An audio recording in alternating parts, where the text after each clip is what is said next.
The Game of Life and How to Play It by Florence Scovel Shinn is a timeless guide to mastering the principles of success and prosperity. In this book, Shinn reveals how our thoughts, words, and beliefs shape our reality. By aligning with universal laws and adopting a positive mindset, we can attract abundance, love, and happiness. Through simple yet powerful teachings, Shinn shows that life is a game, and with the right attitude and actions, anyone can win. This book is an empowering tool for those seeking to transform their lives and achieve their dreams. The Game of Life and How to Play It by Florence Scovel Shinn, published 1925. Chapter 1. The Game. Most people consider life a battle, but it is not a battle. It is a game. It is a game, however, which cannot be played successfully without the knowledge of spiritual law. And the Old and the New Testaments give the rules of the game with wonderful clearness. Jesus Christ taught that it was a great game of giving and receiving. Whatsoever a man soweth, that shall he also reap. This means that whatever man sends out in word or deed will return to him. What he gives, he will receive. If he gives hate, he will receive hate. If he gives love, he will receive love. If he gives criticism, he will receive criticism. If he lies, he will be lied to. If he cheats, he will be cheated. We are taught also that the imaging faculty plays a leading part in the game of life. Keep thy heart or imagination with all diligence, for out of it are the issues of life. This means that what man images, sooner or later externalizes in his affairs. I know of a man who feared a certain disease. It was a very rare disease and difficult to get, but he pictured it continually and read about it until it manifested in his body, and he died. The victim of distorted imagination. So we see, to play successfully the game of life, we must train the imaging faculty.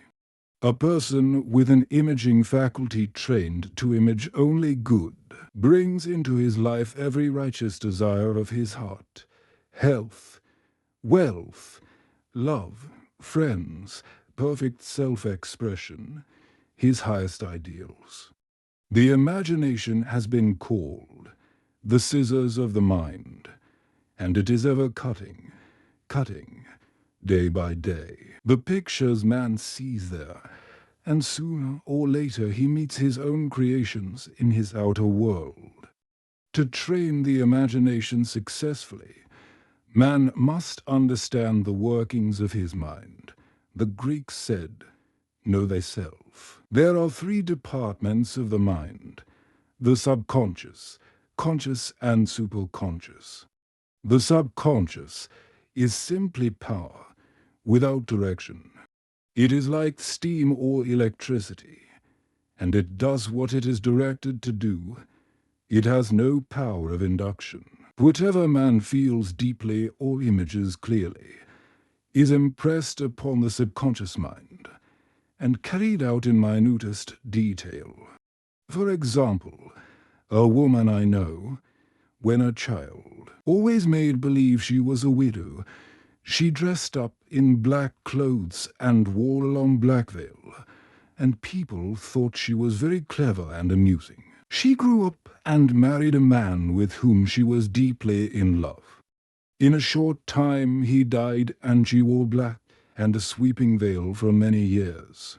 The picture of herself as a widow was impressed upon the subconscious mind, and in due time worked itself out, regardless of the havoc created. The conscious mind has been called mortal or carnal mind. It is the human mind and sees life as it appears to be. It sees death, disaster, sickness, poverty, and limitation of every kind, and it impresses the subconscious. The superconscious mind is the God mind within each man, and is the realm of perfect ideas. In it is the perfect pattern spoken of by Plato, the divine design. For there is a divine design for each person. There is a place that you are to fill and no one else can fill. Something you are to do which no one else can do. There is a perfect picture of this in the superconscious mind. It usually flashes across the conscious as an unattainable ideal, something too good to be true. In reality, it is man's true destiny or destination flashed to him from the infinite intelligence which is within himself. Many people, however, are in ignorance of their true distance and are striving for things and situations which do not belong to them, and would only bring failure and dissatisfaction if attained. For example, a woman came home and asked me to speak the word that she would marry a certain man with whom she was very much in love. I replied that this would be a violation of spiritual law, but that I would speak the word for the right man, the divine selection, the man who belonged to her by divine right. I added, if Abi is the right man, you can't lose him, and if he isn't, you will receive his equivalent. She saw Abi frequently, but no headway was made in their friendship. One evening she called and said, "Do you know, for the last week, Abi hasn't seemed so wonderful to home." I replied, "Maybe he is not the divine selection. Another man may be the right one." Soon after that, she met another man who fell in love with her at once, and who said she was his ideal. In fact, he said all the things that she had always wished Abi would say to her. She remarked, it was quite uncanny. She soon returned his love, and lost all interest in Abi. This shows the law of substitution. A right idea was substituted for a wrong one. Therefore there was no loss or sacrifice involved. Jesus Christ said, "Seek ye first the kingdom of God and his righteousness, and all these things shall be added unto you." And he said the kingdom was within man. The kingdom is the realm of right ideas, or the divine pattern. Jesus Christ taught that man's words played a leading part in the game of life. By your words ye are justified, and by your words ye are condemned. Many people have brought disaster into their lives through idle words. For example, a woman once asked me why her life was now one of poverty, of limitation. Formerly she had a home, was surrounded by beautiful things, and had plenty of money. We found she had often tired of the management of her home, and had said repeatedly, "I'm sick and tired of things.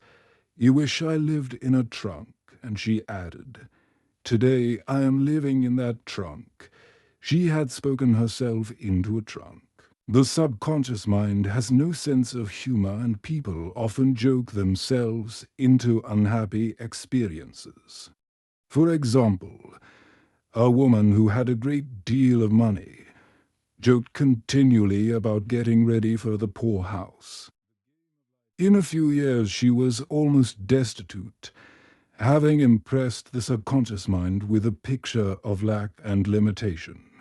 Fortunately, the law works both ways, and a situation of lack may be changed to one of plenty. For example, a woman came home one hot summer's day for a treatment for prosperity. She was worn out, dejected, and discouraged. She said she possessed just $8 in the world.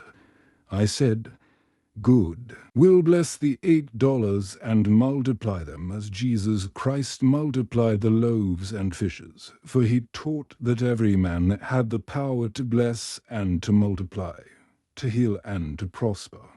She said, "What shall Edo next?"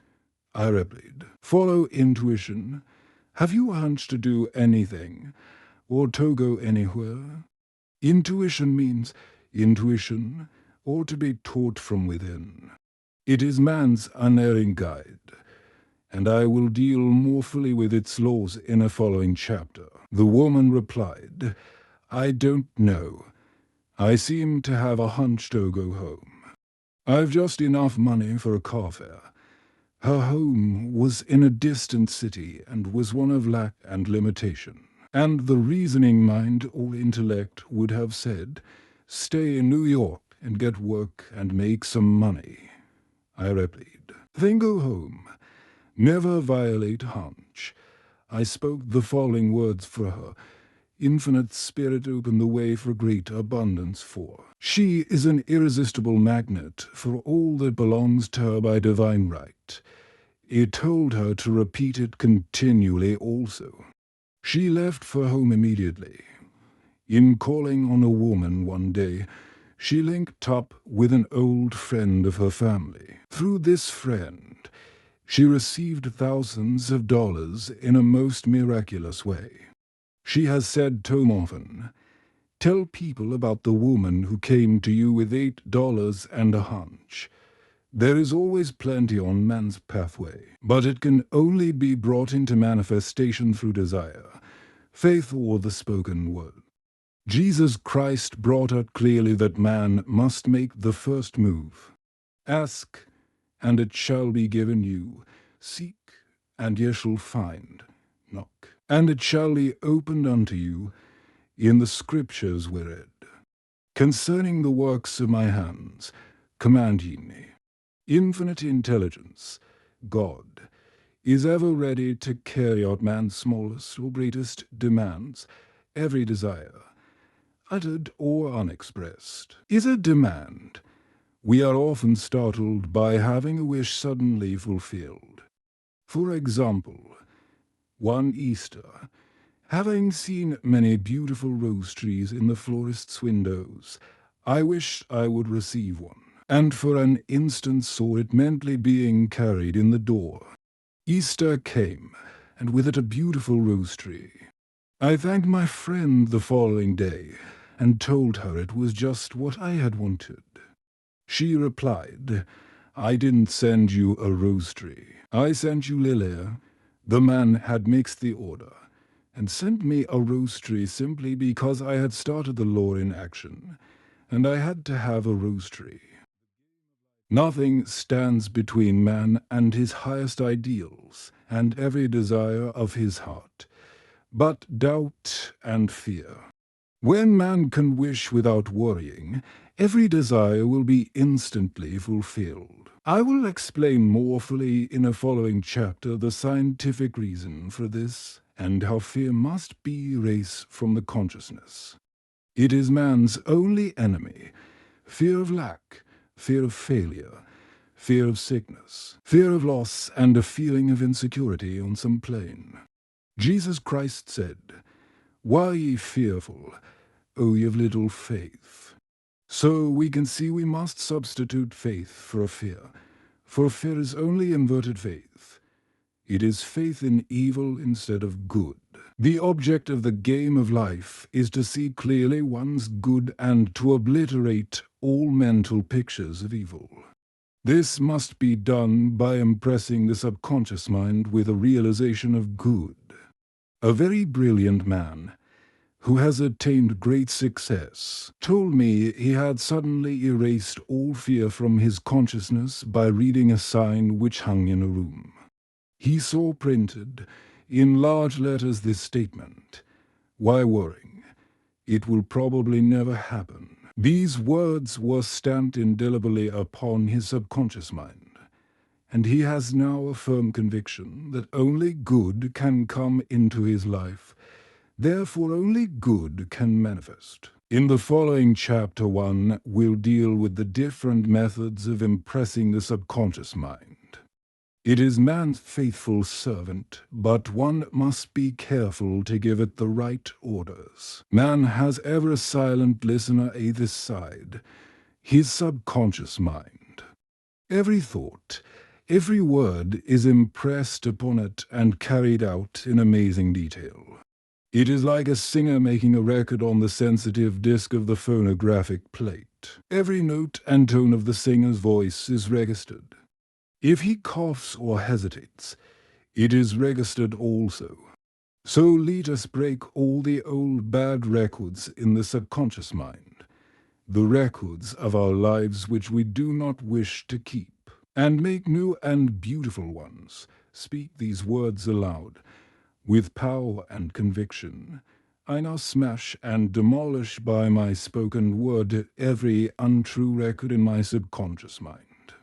They shall return to the dust heap of their native nothingness, for they came from my own vain imaginings. I now make my perfect records through the Christ within, the records of health, wealth, love, and perfect self-expression. This is the square of life, the game completed. In the following chapters, I will show how man can change his conditions by changing his words. Any man who does not know the power of the word is behind the times. Death and life are in the power of the tongue. Chapter 2. The Law of Prosperity. Yea, the Almighty shall be thy defense, and thou shalt have plenty of silver. One of the greatest messages given to the race through the Scriptures is that God is man's supply and that man can release, through his spoken word, all that belongs to him by divine might. He must, however, have perfect faith in his spoken word. Isaiah said, "My word shall not return unto me void, but shall accomplish that whereunto it is sent." We know now that words and thoughts carry a tremendous vibratory force, ever moulding man's body and affairs. A woman came home in great distress and said she was to be sued on the 15th of the month for $3,000. She knew no way of getting the money and was in despair. It told her God was her supply, and that there is a supply for every demand. So I spoke the word. I gave thanks that the woman would receive $3,000 at the right time in the right way. It told her she must have perfect faith, and act her perfect faith. The 15th came, but no money had materialized. She called me on the phone and asked what she was to do. I replied, "It is Saturday, so they won't sue you today. Your part is to act rich, thereby showing perfect faith that you will receive it by Monday." She asked me to lunch with her to keep up her courage. When I joined her at a restaurant, I said, "This is no time to economize. Order an expensive luncheon. Act as if you had already received the $3,000. All things whatsoever ye ask in prayer, believing, ye shall receive." You must act as if you had already received. The next morning she called me on the phone and asked me to stay with her during the day. I said no. You are divinely protected and God is never too late. In the evening she phoned again, greatly excited, and said, "My dear, a miracle has happened. I was sitting in my room this morning when the doorbell rang. I said to the maid, 'Don't let anyone in.' The maid, however, looked out the window and said, 'It's your cousin with the long white beard.' So I said, 'Call him back. I would like to see him.' He was just turning the corner when he heard the maid's voice, and he came back. He talked for about an hour, and just as he was leaving he said, 'Oh, by the way, how are finances?' I told him I needed the money, and he said, 'Why, my dear, I will give you $3,000 the first of the month.' I didn't like to tell him I was going to be sued. What shall he do? I won't receive it till the first of the month, and I must have it tomorrow. I said, I'll keep on treating. I said, Spirit is never too late. I give thanks she has received the money on the invisible plane, and that it manifests on time. The next morning her cousin called her up and said, Come to my office this morning, and I will give you the money. That afternoon, she had $3,000 to her credit in the bank and wrote checks as rapidly as her excitement would permit. If one asks for success and prepares for failure, he will get the situation he has prepared for. For example, a man came home asking me to speak the word that a certain debt would be wiped out. I found he spent his time planning what he would say to the man when he did not pay his bill, thereby neutralizing my words. He should have seen himself paying the debt. We have a wonderful illustration of this in the Bible, relating to the 3 kings who were in the desert, without water for their men and horses. They consulted the prophet Elisha, who gave them this astonishing message. Thus saith the Lord, Ye shall not see wind, neither shall ye see rain, yet make this valley full of ditches. Man must prepare for the thing he has asked for, when there isn't the slightest sign of it in sight. For example, a woman found it necessary to look for an apartment during the year when there was a great shortage of apartments in New York. It was considered almost an impossibility, and her friends were sorry for her and said, Isn't it too bad? You'll have to store your furniture and live in a hotel. She replied, You needn't feel sorry for me. I'm a superman, and I'll get an apartment. She spoke the words, Infinite Spirit. Open the way for the right apartment. She knew there was a supply for every demand, and that she was unconditioned, working on the spiritual plane, and that one with God is a majority. She had contemplated buying new blankets, when the tempter, the adverse thought or reasoning mind, suggested, Don't buy the blankets. Perhaps, after all, you won't get an apartment and you will have no use for them. She promptly replied to herself, I'll dig my ditches by buying the blankets. So she prepared for the apartment, acted as though she already had it. She found one in a miraculous way, and it was given to her although there were over 200 other applicants. The blankets showed active faith. It is needless to say that the ditches dug by the 3 kings in the desert were filled to overflowing.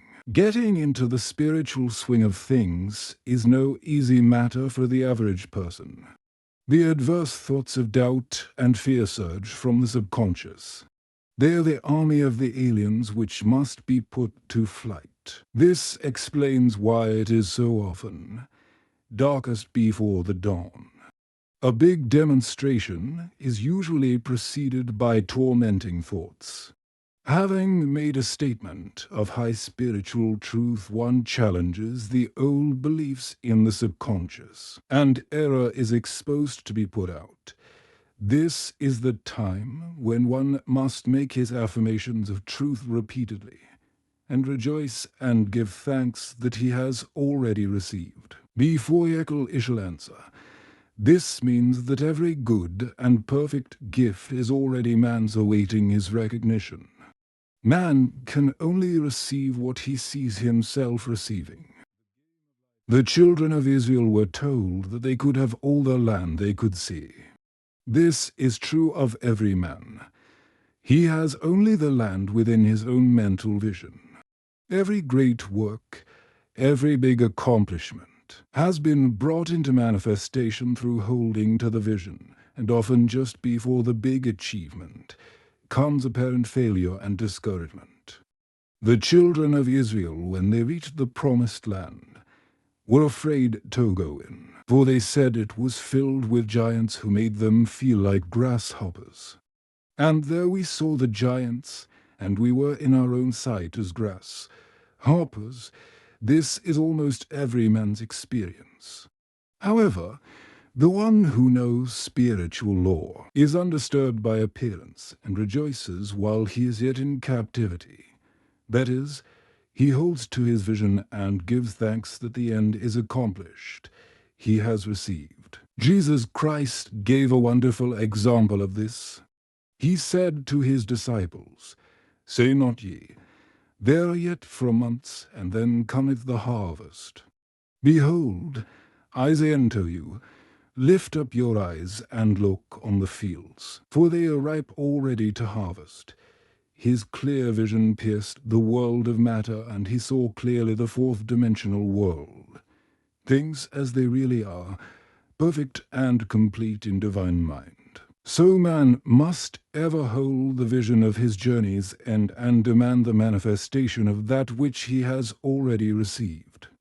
It may be his perfect health, love, supply, self, expression, home or friends. They are all finished and perfect ideas registered in divine mind, man's own superconscious mind, and must come through him, not to him.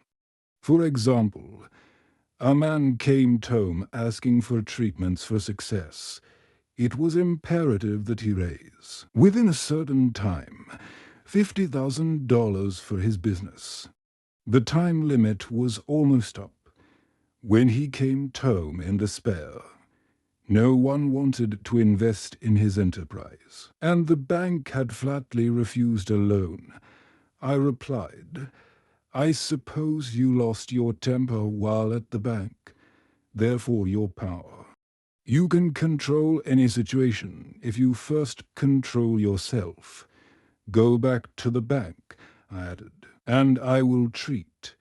My treatment was, you are identified in love with the spirit of everyone connected with the bank. Let the divine idea come out of this situation. He replied, "Woman, you are talking about an impossibility. Tomorrow is Saturday. The bank closes at 12, and my train won't get me there until 10. And the time limit is up tomorrow. And anyway, they won't do it. It's too late," I replied. God doesn't need any time and is never too late. With him all things are possible. I added, "I don't know anything about business, but I know all about God." He replied, "It all sounds fine when is the listening to you, but when you go out it's terrible." He lived in a distant city, and I did not hear from him for a week. Then came a letter. It read, "You were right. I raised the money, and will never again doubt the truth of all that you told me." I saw him a few weeks later, and I said, "What happened?" "You evidently had plenty of time, after all." He replied, "My train was late, and I got there just 15 minutes to 12. I walked into the bank quietly and said, 'I have come for the loan,' and they gave it home without a question. It was the last 15 minutes of the time allotted to him, and Infinite Spirit was not too late. In this instance, the man could never have demonstrated alone. He needed someone to help him hold to the vision. This is what one man can do for another. Jesus Christ knew the truth of this when he said, "If 2 of you shall agree on earth as touching anything that they shall ask, it shall be done for them of my Father which is in heaven." One gets too close to his own affairs and becomes doubtful and fearful. The friend or healer sees clearly the success, health, or prosperity, and never wavers, because he is not close to the situation. It is much easier to demonstrate for someone else than for oneself, so a person should not hesitate to ask for help if he feels himself wavering. A keen observer of life once said, "No man can fail. If person sees him successful, such is the power of the vision, and many a great man has owed his success to a wife or sister or a friend who believed in him and held without wavering to the perfect pattern. Chapter 3. The Power of the Word. By thy words thou shalt be justified, and by thy words thou shalt be condemned. A person knowing the power of the word becomes very careful of his conversation. He has only to watch the reaction of his words to know that they do not return void. Through his spoken word, man is continually making laws for himself. I knew a man who said, "I always miss a car. It invariably pulls out just as I arrive." His daughter said, "I always catch a car. It's sure to come just as I get there." This occurred for years. It had made a separate law for himself, one of failure, one of success. This is the psychology of superstitions. The horseshoe or rabbit's foot contains no power, but man's spoken word and belief that it will bring him good luck creates expectancy in the subconscious mind and attracts a lucky situation. I find, however, this will not work when man has advanced spiritually and knows the higher law. One cannot turn back and must put away graven images. For example, 2 men in my class had had great success in business for several months, when suddenly everything went to smash. We tried to analyze the situation, and I found, instead of making their affirmations and looking to God for success and prosperity, they had each bought a lucky monkey. I said, "Oh, I see. You have been trusting in the lucky monkeys instead of God. Put away the lucky monkeys and call on the law of forgiveness, for man has power to forgive or neutralize his mistakes." They decided to throw the lucky monkeys down a coal hole, and all went well again. This does not mean, however, that one should throw away every lucky ornament or horseshoe about the house. But he must recognize that the power back of it is the one and only power, God, and that the object simply gives him a feeling of expectancy. I was with a friend one day who was in deep despair. In crossing the street, she picked up a horseshoe. Immediately, she was filled with joy and hope. She said God had sent her the horseshoe in order to keep up her courage. It was indeed, at that moment, about the only thing that could have registered in her consciousness. Her hope became faith, and she ultimately made a wonderful demonstration. I wish to make the point clear that the men previously mentioned were depending on the monkeys alone, while this woman recognized the power back of the horseshoe. I know, in my own case, it took a long while to get out of a belief that a certain thing brought disappointment. If the thing happened, disappointment invariably followed. I found the only way I could make a change in the subconscious was by asserting, there are not two powers, there is only one power, God. Therefore, there are no disappointments, and this thing means a happy surprise. I noticed a change at once, and happy surprises commenced coming my way. I have a friend who said nothing could induce her to walk under a ladder. I said, if you are afraid, you are giving into our belief into powers, good and evil, instead of one, as God is absolute. There can be no opposing power, unless man makes the false law of evil for himself. To show you believe in only one power, God, and that there is no power or reality in evil, walk under the next ladder you see. Soon after, she went to her bank. She wished to open her box in the safety deposit vault, and there stood a ladder on her pathway. It was impossible to reach the box without passing under the ladder. She quailed with fear and turned back. She could not face the lion on her pathway. However, when she reached the street, my words rang in her ears, and she decided to return and walk under it. It was a big moment in her life, for ladders had held her in bondage for years. She retraced her steps to the vault, and the ladder was no longer there. This so often happens. If one is willing to do a thing he is afraid to do, he does not have to. It is the law of non-resistance, which is so little understood. Someone has said that courage contains genius and magic. Face a situation fearlessly, and there is no situation to face. It falls away of its own weight.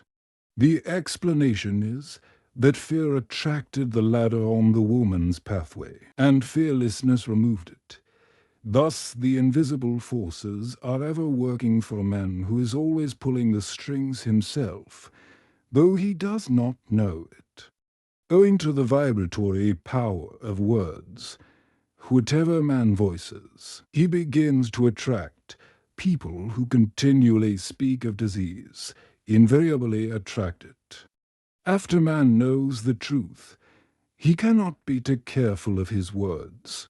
For example, I have a friend who often says on the phone, "Do come to see me and have a nice old-fashioned chat." This old-fashioned chat means an hour of about 500 to 1,000 destructive words, the principal topics being loss, lack, failure, and sickness. I reply, "No, I thank you. I've had enough old-fashioned chats in my life. They are too expensive. But I will be glad to have a new-fashioned chat and talk about what we want, not what we don't want." There is an old saying that man only dares use his words for three purposes: to heal, bless, or prosper. What man says of others will be said of him, and what he wishes for another, he is wishing for himself. Curses, like chickens, come home to roost. If a man wishes someone bad luck, he is sure to attract bad luck himself. If he wishes to aid someone to success, he is wishing and aiding himself to success. The body may be renewed and transformed through the spoken word and clear vision, and disease be completely wiped out of the consciousness. The metaphysician knows that all disease has a mental correspondence, and in order to heal the body one must first heal the soul. The soul is the subconscious mind, and it must be saved from wrong thinking. In the 23rd Psalm, we read, "He restoreth my soul." This means that the subconscious mind also must be restored with the right ideas, and the mystical marriage is the marriage of the soul and the spirit, or the subconscious and superconscious mind. They must be one. When the subconscious is flooded with the perfect ideas of the superconscious, God and man are one. I and the Father are one.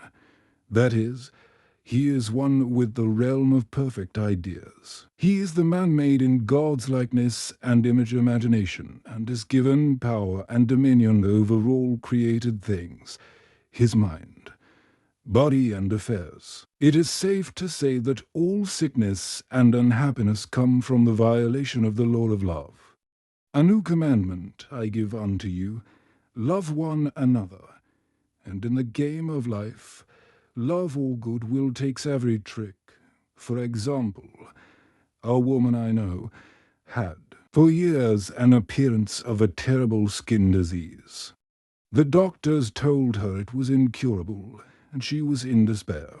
She was on the stage, and she feared she would soon have to give up her profession, and she had no other means of support. She, however, procured a good engagement, and on the opening night made a great hit. She received flattering notices from the critics, and was joyful and elated. The next day she received a notice of dismissal. A man in the cast had been jealous of her success and had caused her to be sent away. She felt hatred and resentment taking complete possession of her, and she cried out, "Oh God, don't let me hate that man." That night she worked for hours in the silence.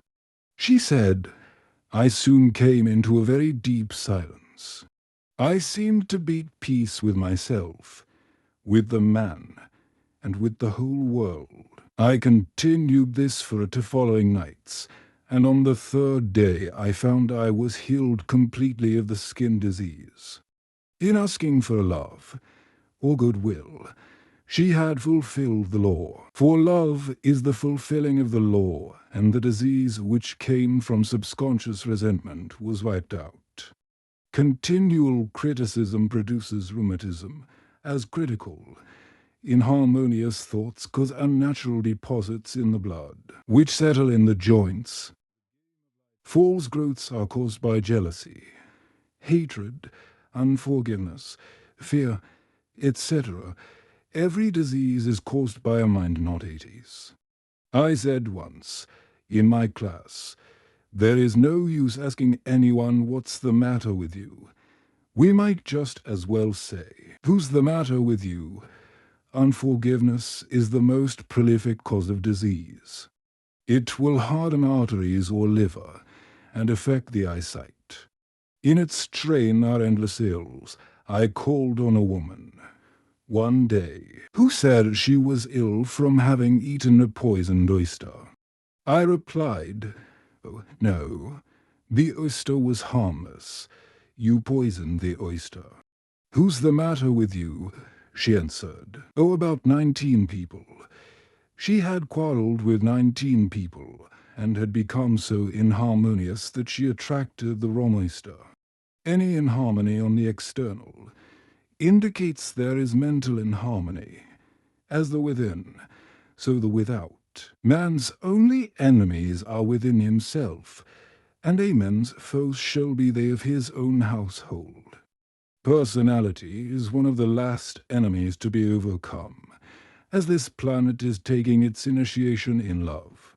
It was Christ's message, peace on earth, goodwill towards man, the enlightened man, therefore, endeavors to perfect himself upon his neighbor. His work is with himself, to send out goodwill and blessings to every man. And the marvelous thing is, that if one blesses a man, he has no power to harm him. For example, a man came home asking to treat for success in business. He was selling machinery, and a rival appeared on the scene with what he proclaimed was a better machine, and my friend feared defeat. I said, "First of all, we must wipe out all fear, and know that God protects your interests, and that the divine ideal must come out of the situation.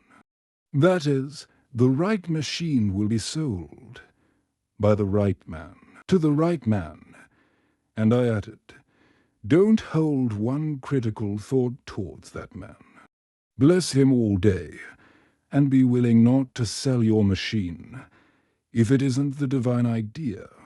So he went to the meeting, fearless and non-resistant, and blessing the other man, he said the outcome was very remarkable. The other man's machine refused to work, and he sold his without the slightest difficulty. But as I tell you, love your enemies, bless them that curse you, do good to them that hate you, and pray for them which despitefully use you and persecute you. Goodwill produces a great aura of protection about the one who sends it, and no weapon that is formed against him shall prosper. In other words, love and good will destroy the enemies within oneself. Therefore, one has no enemies on the external. There is peace on earth for him who sends goodwill to man. Chapter 4. The Law of Non-Resistance. Resist not evil. Be not overcome of evil, but overcome evil with good. Nothing on earth can resist an absolutely non-resistant person. The Chinese say that water is the most powerful element, because it is perfectly non-resistant. It can wear away a rock and sweep all before it. Jesus Christ said, "Resist not evil," for he knew in reality there is no evil, therefore nothing to resist. Evil has come of man's vain imagination, or I believe into powers, good and evil. There's an old legend that Adam and Eve ate of Maya, the tree of illusion, and saw two powers instead of one power, God. Therefore, evil as a false lawman has made for himself, through psychoma or soul sleep. Soul sleep means that man's soul has been hypnotized by the race belief of sin, sickness and death, etc., which is carnal or mortal thought, and his affairs have outpictured his illusions. We have read in a preceding chapter that man's soul is his subconscious mind, and whatever he feels deeply, good or bad, is outpictured by that faithful servant. His body and affairs show forth what he has been picturing. The sick man has pictured sickness, the poor man poverty, the rich man wealth. People often say, "Why does a little child attract illness?" when it is too young even to know what it means. I answer that children are sensitive and receptive to the thoughts of others about them, and often outpicture the fears of their parents.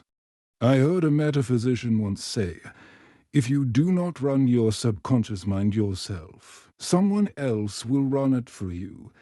Mothers often, unconsciously, attract illness and disaster to their children by continually holding them in thoughts of fear and watching for symptoms. For example, a friend asked a woman if a little girl had had the measles.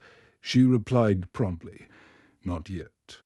This implied that she was expecting the illness and, therefore, preparing the way for what she did not want for herself and child. However, the man who is centered and established in right thinking, the man who sends out only goodwill to his fellow man, and who is without fear, cannot be touched or influenced by the negative thoughts of others. In fact, he could then receive only good thoughts, as he himself sends forth only thoughts. Resistance is hell, for it places many in a state of torment. A metaphysician once gave me a wonderful recipe for taking every trick in the game of life. It is the acme of non-resistance. He gave it in this way. At one time in my life, I baptized children, and of course, they had many names. Now, I no longer baptize children, but I baptize events. But I give every event the same name. If I have a failure, I baptize its success in the name of the Father, and of the Son, and of the Holy Ghost. In this, we see the great law of transmutation, founded on non-resistance. Through his spoken word, every failure was transmuted into success. For example, a woman who required money, and who knew the spiritual law of opulence, was thrown in a business way continually, with a man who made her feel very poor. He talked lack and limitation, and she commenced to catch his poverty thoughts. So she disliked him, and blamed him for her failure. She knew in order to demonstrate her supply, she must first feel that she had received. A feeling of opulence must precede its manifestation. It dawned on her, one day, that she was resisting the situation, and seeing two powers instead of one. So she blessed the man and baptized the situation's success. She affirmed, as there is only one power, God, this man is here for my good and my prosperity, just what he did not seem to be there for. Soon after that she met, through this man, a woman who gave her for a service rendered several $1,000s, and the man moved to a distant city and faded harmoniously from her life. Make the statement, Every man is a golden link in the chain of my good, for all men are God in manifestation, awaiting the opportunity given by man himself to serve the divine plan of his life. Bless your enemy, and you rob him of his ammunition. His arrows will be transmuted into blessings. This law is true of nations as well as individuals. Bless the nation, send love and goodwill to every inhabitant, and it is robbed of its power to harm. Man can only get the right idea of non-resistance through spiritual understanding. My students have often said, "I don't want to be a doormat." I reply when you use non-resistance with wisdom, no one will ever be able to walk over you. Another example. One day I was impatiently awaiting an important telephone call. I resisted every call that came in and made no outgoing calls myself, reasoning that it might interfere with the one I was awaiting. Instead of saying, "Divine ideas never conflict, the call will come at the right time," leaving it to infinite intelligence to arrange, I commenced to manage things myself. I made the battle mine, not God's, and remained tense and anxious. The bell did not ring for about an hour, and I glanced at the phone and found the receiver had been off that length of time, and the phone was disconnected. My anxiety, fear and belief in interference, had brought in a total eclipse of the telephone. Realizing what I had done, I commenced blessing the situation at once. I baptized its success and affirmed, "I cannot lose any call that belongs tone by divine might, eon under grace, and not under law." A friend rushed out to the nearest telephone to notify the company to reconnect. She entered a crowded grocery, but the proprietor left his customers and attended to the call himself. My phone was connected at once, and 2 minutes later, I received a very important call, and about an hour afterwards, the one I had been awaiting. One ship's come in over a calm sea. So long as man resists a situation, he will have it with him. If he runs away from it, it will run after him. For example, I repeated this to a woman one day, and she replied, "How true that is. I was unhappy at home. I disliked my mother, who was critical and domineering. So I ran away and was married. But I married my mother, for my husband was exactly like my mother, and I had the same situation to face again. Agree with thine adversary quickly." This means, agree that the adverse situation is good. Be undisturbed by it, and it falls away of its own weight. "None of these things move me" is a wonderful affirmation. The inharmonious situation comes from some inharmony within man himself. When there is, in him, no emotional response to an inharmonious situation, it fades away forever from his pathway, so we see man's work is ever with himself. People have said, "Tome, give treatments to change my husband, or my brother." I reply, "No, I will give treatments to change you when you change. Your husband and your brother will change." One of my students was in the habit of lying. It told her it was a failure method, and if she lied, she would be lied to. She replied, "I don't care. I can't possibly get along without lying." One day she was speaking on the phone to a man with whom she was very much in love. She turned Tome and said, "I don't trust him. I know he's lying, Tome." I replied, "Well, you lie yourself, so someone has to lie to you, and you may be sure it will be just the person you want the truth from." Some time after that, I saw her, and she said, "I'm cured of lying." I questioned, "What cured you?" She replied, "I have been living with a woman who lied worse than I did. One is often cured of his faults by seeing them in others. Life is a mirror, and we find only ourselves reflected in our associates. Living in the past is a failure method and a violation of spiritual law. Jesus Christ said, 'Behold, now is the accepted time. Now is the day of salvation.'" Lot's wife looked back and was turned into a pillar of salt. The robbers of time are the past and the future. Man should bless the past and forget it, if it keeps him in bondage, and bless the future, knowing it has in store for him endless joys, but live fully in the now. For example, a woman came home, complaining that she had no money with which to buy Christmas gifts. She said, "Last year was so different. I had plenty of money and gave lovely presents, and this year I have scarcely a cent." I replied, "You will never demonstrate money while you are pathetic and live in the past. Live fully in the now, and get ready to give Christmas presents. Dig your ditches, and the money will come." She exclaimed, "I know what to do.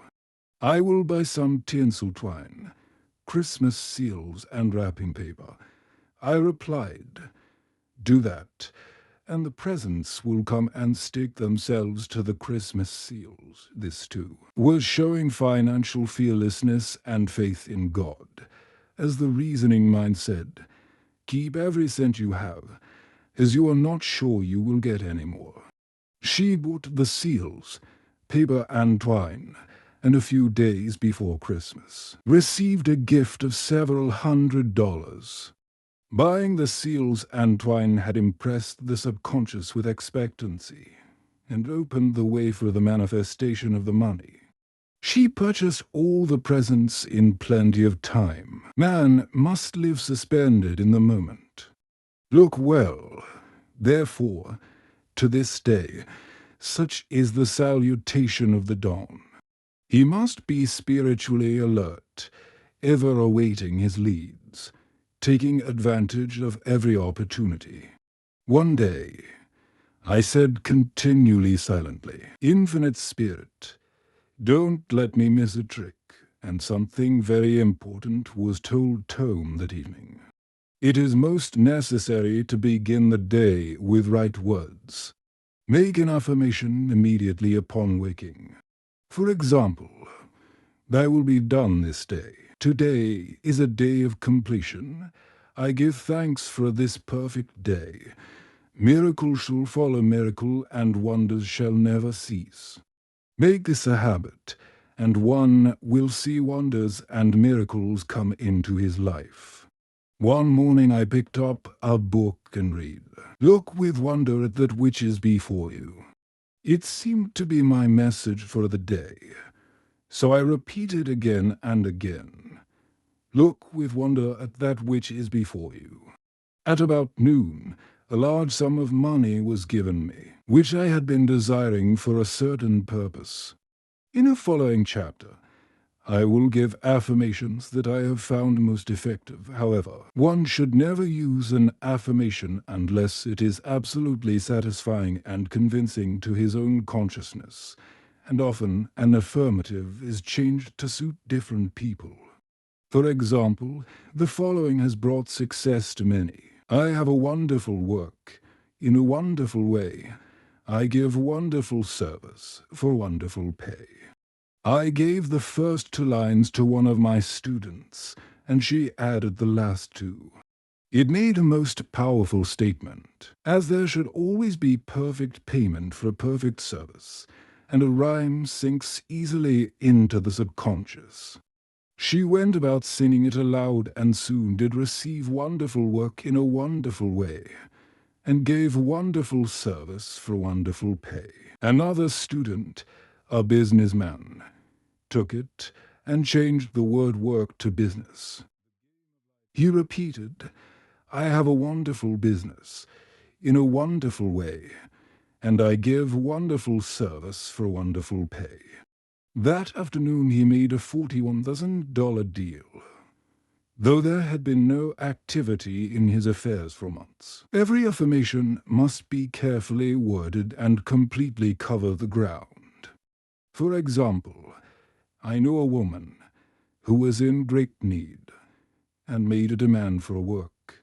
She received a great deal of work, but was never paid anything. She now knows to add, wonderful service for wonderful pay. It is man's divine right to have plenty, more than enough. His barns should be full, and his cup should flow over. This is God's idea for man. And when man breaks down the barriers of lack in his own consciousness, the golden age will be his, and every righteous desire of his heart fulfilled. Chapter 5, The Law of Karma, and the Law of Forgiveness. Man receives only that which he gives. The game of life is a game of boomerangs. Man's thoughts, deeds, and words return to him sooner or later, with astounding accuracy. This is the law of karma, which is Sanskrit for comeback. Whatsoever a man soweth, that shall he also reap. For example, a friend told me this story of herself, illustrating the law. She said, I make all my karma on my aunt. Whatever I say to her, someone says Tom, you're often irritable at home, and one day said to my aunt, who was talking Tom during dinner, no more talk. I wish to eat in peace. The following day, I was lunching with a woman with whom I wished to make a great impression. I was talking animatedly, when she said, no more talk. I wish to eat in peace. My friend is high in consciousness, so her karma returns much more quickly than to one on the mental plane. The more man knows, the more he is responsible for, and a person with a knowledge of spiritual law, which he does not practice, suffers greatly. In consequence, the fear of the Lord law is the beginning of wisdom. If we read the word law, it will make many passages in the Bible much clearer. Vengeance is mine, I will repay, saith the Lord law. It is the law which takes vengeance, not God. God sees man perfect, created in his own image, imagination, and given power and dominion. This is the perfect idea of man, registered in divine mind, awaiting man's recognition. For man can only be what he sees himself to be, and only attain what he sees himself attaining. Nothing ever happens without an onlooker is an ancient saying. Man sees first his failure or success, his joy or sorrow, before it swings into visibility from the scene set in his own imagination. We have observed this in the mother picturing disease for her child, or a woman seeing success for her husband. Jesus Christ said, and ye shall know the truth, and the truth shall make you free. So, we see freedom from all unhappy conditions comes through knowledge, a knowledge of spiritual law. Obedience precedes authority, and the law obeys man when he obeys the law. The law of electricity must be obeyed before it becomes manservant. When handled ignorantly, it becomes man's deadly foe. So with the laws of mind. For example, a woman with a strong personal will wished she owned a house which belonged to an acquaintance, and she often made mental pictures of herself living in the house. In the course of time, the man died and she moved into the house several years afterwards, coming into the knowledge of spiritual law. She said, Tom, do you think I had anything to do with that man's death? I replied, yes, your desire was so strong, Everything made way for it. But you paid your karmic debt. Your husband, whom you loved devotedly, died soon after, and the house was a white elephant on your hands for years. The original owner, however, could not have been affected by her thoughts had he been positive in the truth, nor her husband. But they were both under karmic law. The woman should have said, feeling the great desire for the house, infinite intelligence, "Give me the right house, equally as charming as this, the house which is mine by divine right." The divine selection would have given perfect satisfaction and brought good to all. The divine pattern is the only safe pattern to work by. Desire is a tremendous force and must be directed in the right channels, or chaos ensues. In demonstrating, the most important step is the first step to a spirit. Man should always demand only that which is his by divine right. To go back to the illustration, had the woman taken this attitude, "If this house I desire is mine, I cannot lose it. If it is not, give me its equivalent," the man might have decided to move out. Harmoniously, had it been the divine selection for her, or another house would have been substituted. Anything forced into manifestation through personal will is always ill-got, and has ever bad success. Man is admonished, "My will be done, not thine." And the curious thing is, man always gets just what he desires when he does relinquish personal will, thereby enabling infinite intelligence to work through him. Stand ye still and see the salvation of the Lord law. For example, a woman came to home in great distress. Her daughter had determined to take a very hazardous trip, and the mother was filled with fear. She said she had used every argument, had pointed out the dangers to be encountered, and forbidden her to go, but the daughter became more and more rebellious and determined. I said to the mother, "You are forcing your personal will upon your daughter, which you have no right to do, and your fear of the trip is only attracting it, for man attracts what he fears." I added, "Let go, and take your mental hands off. Put it in God's hands, and use this statement: I put this situation in the hands of infinite love and wisdom. If this trip is the divine plan, I bless it and no longer resist. But if it is not divinely planned, I give thanks that it is now dissolved and dissipated." A day or two after that, her daughter said to her, "Mother, I have given up the trip," and the situation returned to its native nothingness. It is learning to stand still, which seems so difficult for man. I will deal more fully with this law in the chapter on non-resistance. I will give another example of sowing and reaping, which came in the most curious way. A woman came home, saying she had received a counterfeit $20 bill, given to her at the bank. She was much disturbed, for, she said, the people at the bank will never acknowledge their mistake. I replied, "Let us analyze the situation and find out why you attracted it." She thought a few moments and exclaimed, "I know it. I send a friend a lot of stage money, just for a joke." So the law had sent her some stage money, for it doesn't know anything about jokes.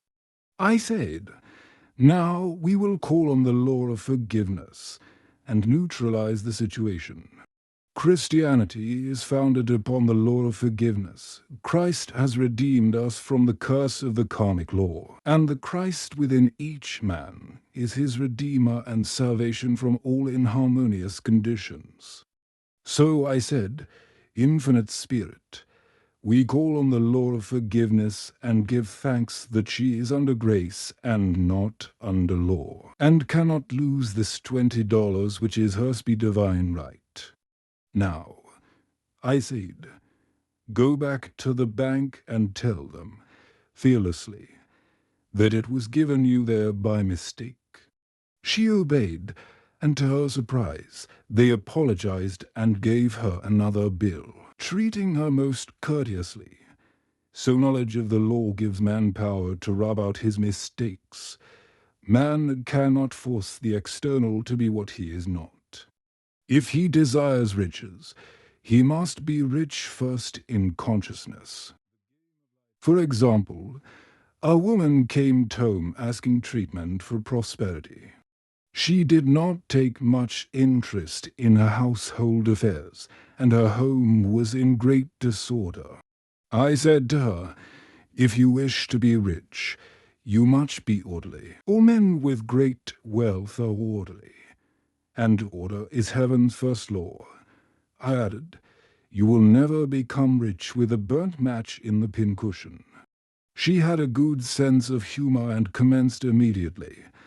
Putting her house in order, she rearranged furniture, straightened out bureau drawers, cleaned rugs, and soon made a big financial demonstration, a gift from a relative. The woman, herself, became made over and keeps herself keyed up financially by being ever watchful of the external and expecting prosperity, knowing God is her supply. Many people are in ignorance of the fact that gifts and things are investments, and that hoarding and saving invariably lead to loss. There is that scattereth and yet increaseth, and there is that withholdeth more than is meet, but it tendeth to poverty. For example, I knew a man who wanted to buy a fur-lined overcoat.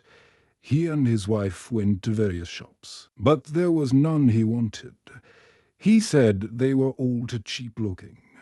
At last, he was shown one. The salesman said was valued at $1,000, but which the manager would sell him for $500, as it was late in the season. His financial possessions amounted to about $700. The reasoning mind would have said, "You can't afford to spend nearly all you have on a coat." But he was very intuitive and never reasoned. He turned to his wife and said, "If I get this coat, I'll make Autumn of money." So his wife consented, weakly. About a month later, he received Autumn's $1,000 commission. The coat made him feel so rich.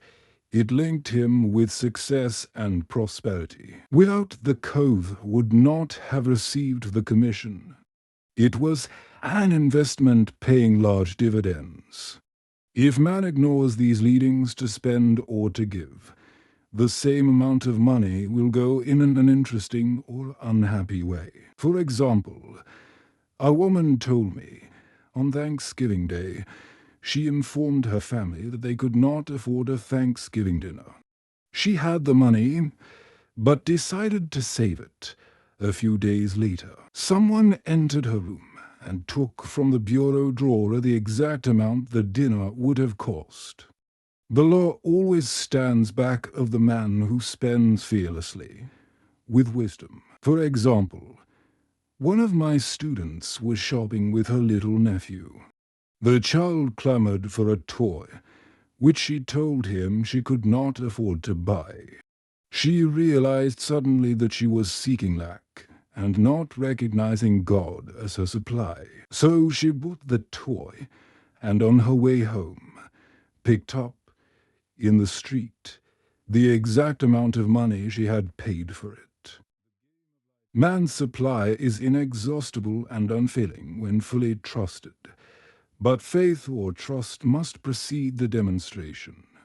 According to your faith be it unto you. Faith is the substance of things hoped for, the evidence of things not seen. For faith holds the vision steady, and the adverse pictures are dissolved and dissipated, and in due season we shall reap, if we faint not. Jesus Christ brought the good news, the gospel, that there was a higher law than the law of karma, and that law transcends the law of karma. It is the law of grace, or forgiveness. It is the law which frees man from the law of cause and effect, the law of consequence. Under grace, and not under law, we are told that on this plane, man reaps where he has not sown. The gifts of God are simply poured out upon him. All that the kingdom affords is his. This continued state of bliss awaits the man who has overcome the race, or world thought. In the world thought there is tribulation, but Jesus Christ said, "Be of good cheer, I have overcome the world." The world thought is that of sin, sickness, and death. He saw their absolute unreality and said, "Sickness and sorrow shall pass away, and death itself, the last enemy, be overcome."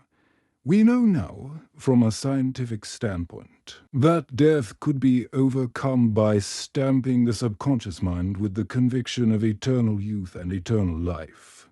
The subconscious, being simply power without direction, carries out orders without questioning. Working under the direction of the superconscious, the Christ or God within man, the resurrection of the body would be accomplished.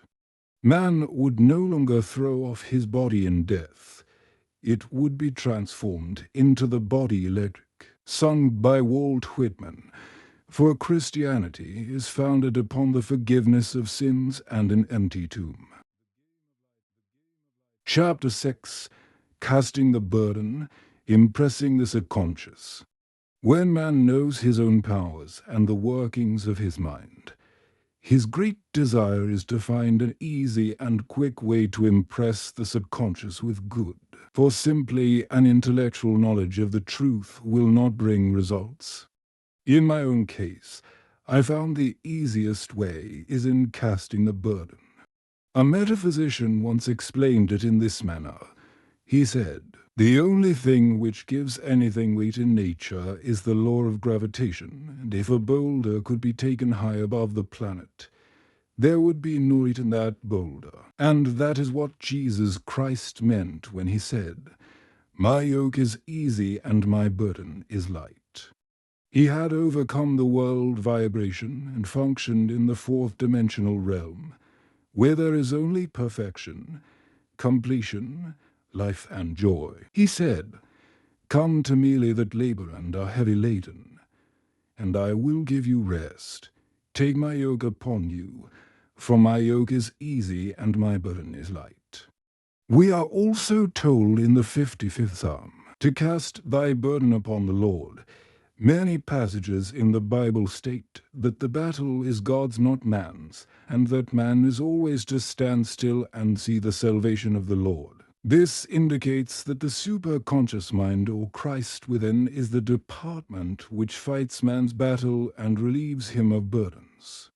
We see, therefore, that man violates law if he carries a burden. And a burden is an adverse thought or condition, and this thought or condition has its root in the subconscious. It seems almost impossible to make any headway directing the subconscious from the conscious, or reasoning mind. As the reasoning mind, the intellect is limited in its conceptions and filled with doubts and fears. How scientific it then is to cast the burden upon the superconscious mind, or Christ within, where it is made light, or dissolved into its native nothingness. For example, a woman in urgent need of money made the statement, "I cast this burden of lack on the Christ within, and ego free to have plenty." The belief in lack was a burden. And as she cast it upon the Christ within, the superconscious flooded the subconscious with its belief of plenty, and an avalanche of supply was the result. We read, "The Christ in you, the hope of glory." Another example. One of my students had been given a new piano, and there was no room in her studio for it until she had moved out the old one. She was in a state of perplexity. She wanted to keep the old piano, but knew of no place to send it. She became desperate, as the new piano was to be sent immediately. In fact, was on its way, with no place to put it. She said it came to her to repeat, "I cast this burden on the Christ within, and ego-free." A few moments later, her phone rang, and a woman friend asked if she might rent her old piano, and it was moved out a few minutes before the new one arrived. I know a woman whose burden was resentment. She said, "I cast this burden of resentment on the Christ within, and ego-free, to be loving, harmonious, and happy." The almighty superconscious flooded the subconscious with love, and her whole life was changed.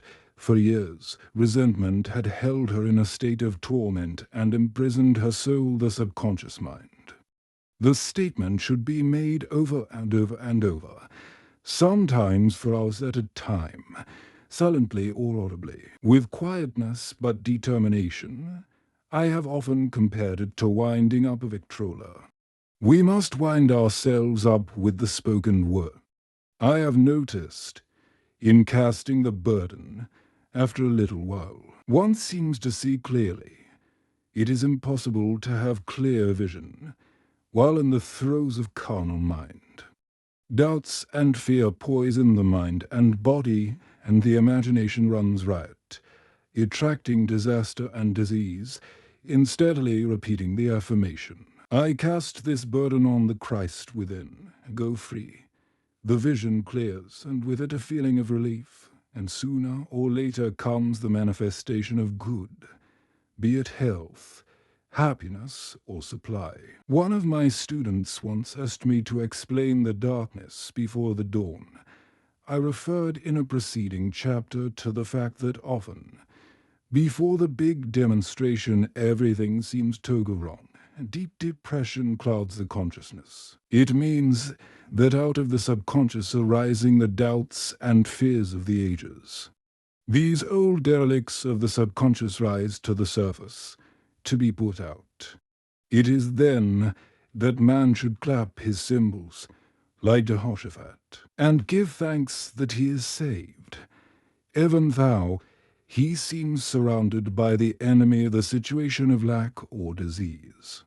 The student continued, "How long must one remain in the dark?" And I replied, "Until one can see in the dark." And casting the burden enables one to see in the dark. In order to impress the subconscious, active faith is always essential. Faith without works is dead. In these chapters I have endeavored to bring out this point. Jesus Christ showed active faith when he commanded the multitude to sit down on the ground, before he gave thanks for the loaves and the fishes. I will give another example showing how necessary this step is. In fact, active faith is the bridge over which man passes to his promised land.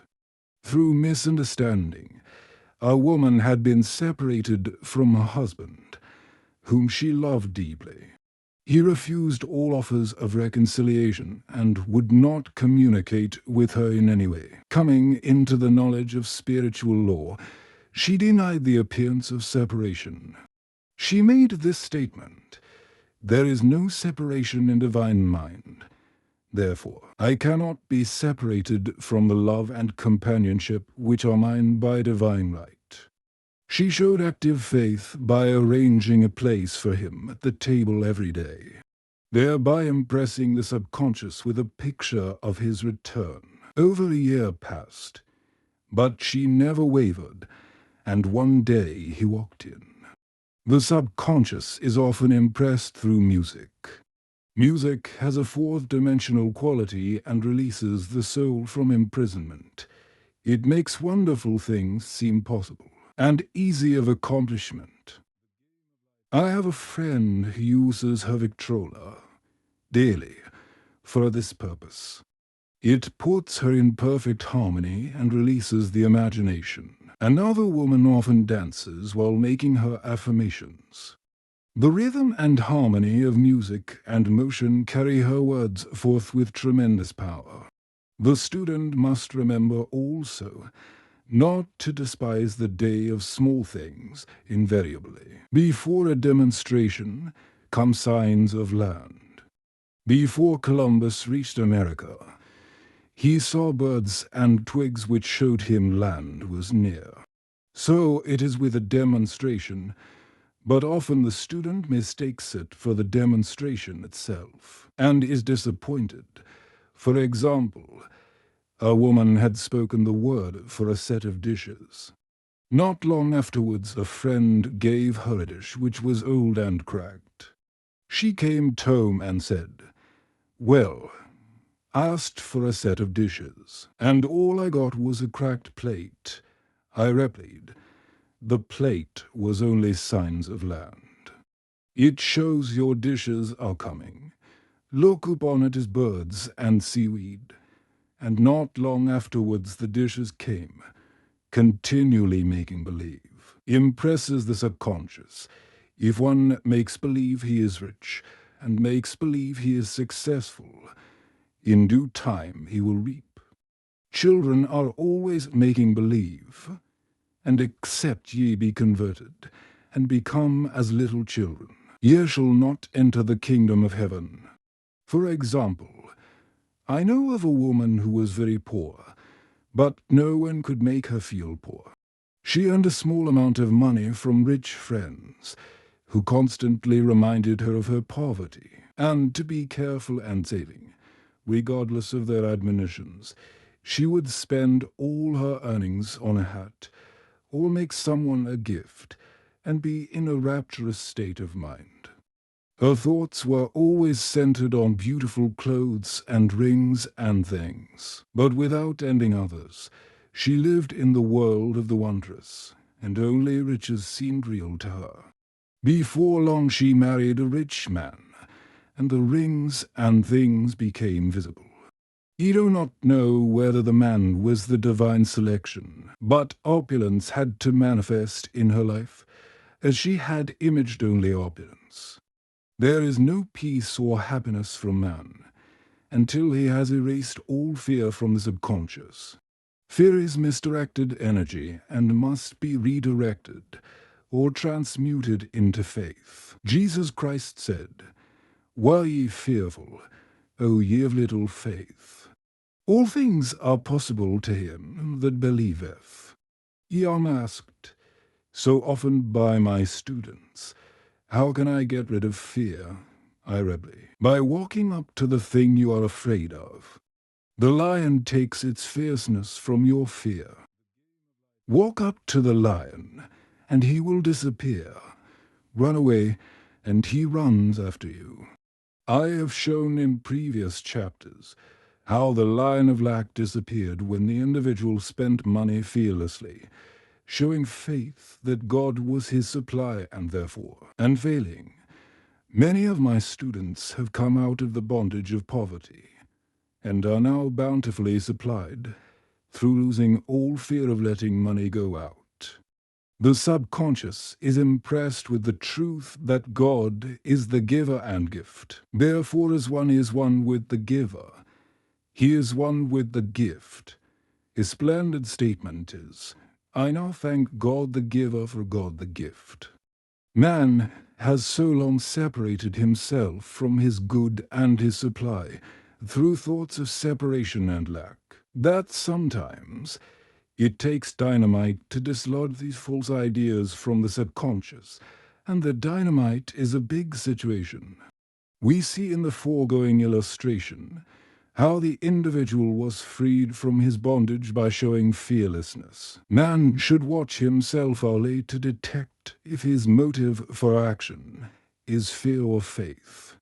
Choose ye this day whom we shall serve, fear or faith.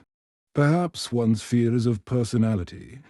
Then do not avoid the people feared. Be willing to meet them cheerfully, and they will either prove golden links in the chain of one's good, or disappear harmoniously from one's pathway. Perhaps one's fear is of disease or germs. Then one should be fearless and undisturbed in a germ-laden situation, and he would be immune. One can only contract germs while vibrating at the same rate as the germ, and fear drags men down to the level of the germ. Of course, the disease-laden germ is the product of carnal mind, as all thought must objectify. Germs do not exist in the superconscious or divine mind, therefore are the product of man's vain imagination. In the twinkling of an eye, man's release will come when he realizes there is no power in evil. The material world will fade away, and the fourth-dimensional world, the world of the wondrous, will swing into manifestation. And the saw a new heaven and a new earth, and there shall be no more death, neither sorrow nor crying, neither shall there be any more pain, for the former things are passed away. Chapter 7. Love. Every man on this planet is taking his initiation in love. A new commandment I give unto you, that ye love one another. Ouspensky states, in tertium organum, that love is a cosmic phenomenon, and opens to man the fourth-dimensional world, the world of the wondrous. Real love is selfless and free from fear. It pours itself out upon the object of its affection, without demanding any return. Its joy is in the joy of giving. Love is God in manifestation, and the strongest magnetic force in the universe. Pure and selfish love draws to itself its own. It does not need to seek or demand. Scarcely anyone has the faintest conception of real love. Man is selfish, tyrannical, or fearful in his affections, thereby losing the thing he loves. Jealousy is the worst enemy of love, for the imagination runs riot, seeing the loved one attracted to another, and invariably these fears objectify if they are not neutralized. For example, a woman came home in deep distress. The man she loved had left her for other women, and said he never intended to marry her. She was torn with jealousy and resentment, and said she hoped he would suffer as he had made her suffer, and added, "How could he leave me when I loved him so much?" I replied, "You are not loving that man. You are hating him," and added, "You can never receive what you have never given. Give a perfect love, and you will receive a perfect love. Perfect yourself on this man. Give him a perfect, unselfish love, demanding nothing in return. Do not criticize or condemn, and bless him wherever his is." She replied, "No, I won't bless him unless I know where he is." She said, "Well," I said, "that is not real love. When you send out real love will return to you, either from this man or his equivalent, for if this man is not the divine selection, you will not want him. As you are one with God, you are one with the love which belongs to you by divine right." Several months passed, and matters remained about the same, but she was working conscientiously with herself. I said, "When you are no longer disturbed by his cruelty, he will cease to be cruel, as you are attracting it through your own emotions." Then I told her of a brotherhood in India, who never said good morning to each other. They used these words, "I salute the divinity in you."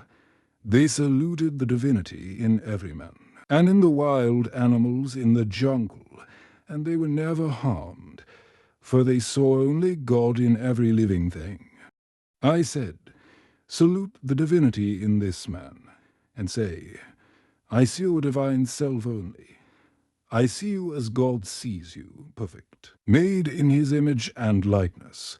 She found she was becoming more poised, and gradually losing her resentment. He was a captain, and she always called him the Cap. One day, she said, suddenly, "God bless the Cap wherever he is." I replied, "Now that is real love. And when you have become a complete circle, and are no longer disturbed by the situation, you will have his love, or attract its equivalent. Chapter 7. Love. Every man on this planet is taking his initiation in love. A new commandment I give unto you, that ye love one another. Ouspensky states, in tertium organum, that love is a cosmic phenomenon, and opens to man the fourth dimensional world, the world of the wondrous. Real love is selfless and free from fear. It pours itself out upon the object of its affection, without demanding any return. Its joy is in the joy of giving. Love is God in manifestation, and the strongest magnetic force in the universe. Pure and selfish love draws to itself its own. It does not need to seek or demand. Scarcely anyone has the faintest conception of real love. Man is selfish, tyrannical, or fearful in his affections, thereby losing the thing he loves. Jealousy is the worst enemy of love, for the imagination runs riot, seeing the loved one attracted to another, and invariably these fears objectify if they are not neutralized. For example, a woman came home in deep distress. The man she loved had left her for other women, and said he never intended to marry her. She was torn with jealousy and resentment, and said she hoped he would suffer as he had made her suffer, and added, "How could he leave me when I loved him so much?" I replied, "You are not loving that man. You are hating him," and added, "You can never receive what you have never given. Give a perfect love, and you will receive a perfect love. Perfect yourself on this man. Give him a perfect, unselfish love, demanding nothing in return. Do not criticize or condemn, and bless him wherever his is." She replied, "No, I won't bless him unless I know where he is." She said, "Well," I said, "that is not real love. When you send out real love will return to you, either from this man or his equivalent, for if this man is not the divine selection, you will not want him. As you are one with God, you are one with the love which belongs to you by divine right." Several months passed, and matters remained about the same, but she was working conscientiously with herself. I said, "When you are no longer disturbed by his cruelty, he will cease to be cruel, as you are attracting it through your own emotions." Then I told her of a brotherhood in India, who never said good morning to each other. They used these words, "I salute the divinity in you." They saluted the divinity in every man, and in the wild animals in the jungle, and they were never harmed, for they saw only God in every living thing. I said, "Salute the divinity in this man, and say, I see your divine self only. I see you as God sees you, perfect, made in his image and likeness." She found she was becoming more poised, and gradually losing her resentment. He was a captain, and she always called him the Cap. One day, she said, suddenly, "God bless the Cap wherever he is." I replied, "Now that is real love, and when you have become a complete circle, and are no longer disturbed by the situation, you will have his love, or attract its equivalent. No man can attract money if he despises it. Many people are kept in poverty by saying, 'Money means nothing to 'em,' and I have a contempt for a people who have it. This is the reason so many artists are poor. Their contempt for money separates them from it. I remember hearing one artist say of another, 'He's no good as an artist. He has money in the bank.' This attitude of mind, of course, separates man from his supply. He must be in harmony with a thing in order to attract it. Money is God in manifestation, as freedom from want and limitation. But it must be always kept in circulation and put to right uses. Hoarding and saving react with grim vengeance. This does not mean that man should not have houses and lots, stocks and bonds, for the bonds of the righteous man shall be full. It means man should not hoard even the principal, if an occasion arises, when money is necessary. In letting it go out fearlessly and cheerfully, he opens the way for more to come in. For God is man's unfailing and inexhaustible supply. This is the spiritual attitude towards money, and the great bank of the universal never fails. We see an example of hoarding in the film production of Greed. The woman won $5,000 in a lottery, but would not spend it. She hoarded and saved. Let her husband suffer and starve, and eventually she scrubbed floors for a living. She loved the money itself and put it above everything, and one night she was murdered and the money taken from her. This is an example of where love of money is the root of all evil. Money in itself is good and beneficent, but used for destructive purposes, hoarded and saved, or considered more important than love, brings disease and disaster, and the loss of the money itself. Follow the path of love, and all things are added, for God is love, and God is supply. Follow the path of selfishness and greed, and the supply vanishes. Orman is separated from it. For example, I knew the case of a very rich woman who hoarded her income. She rarely gave anything away, but bought and bought and bought things for herself. She was very fond of necklaces, and a friend once asked her how many she possessed. She replied, 67. She bought them and put them away, carefully wrapped in tissue paper. Had she used the necklaces, it would have been quite legitimate. But she was violating the law of use. Her closets were filled with clothes she never wore, and jewels which never saw the light. The woman's arms were gradually becoming paralyzed from holding onto things, and eventually she was considered incapable of looking after her affairs, and her wealth was handed over to others to manage.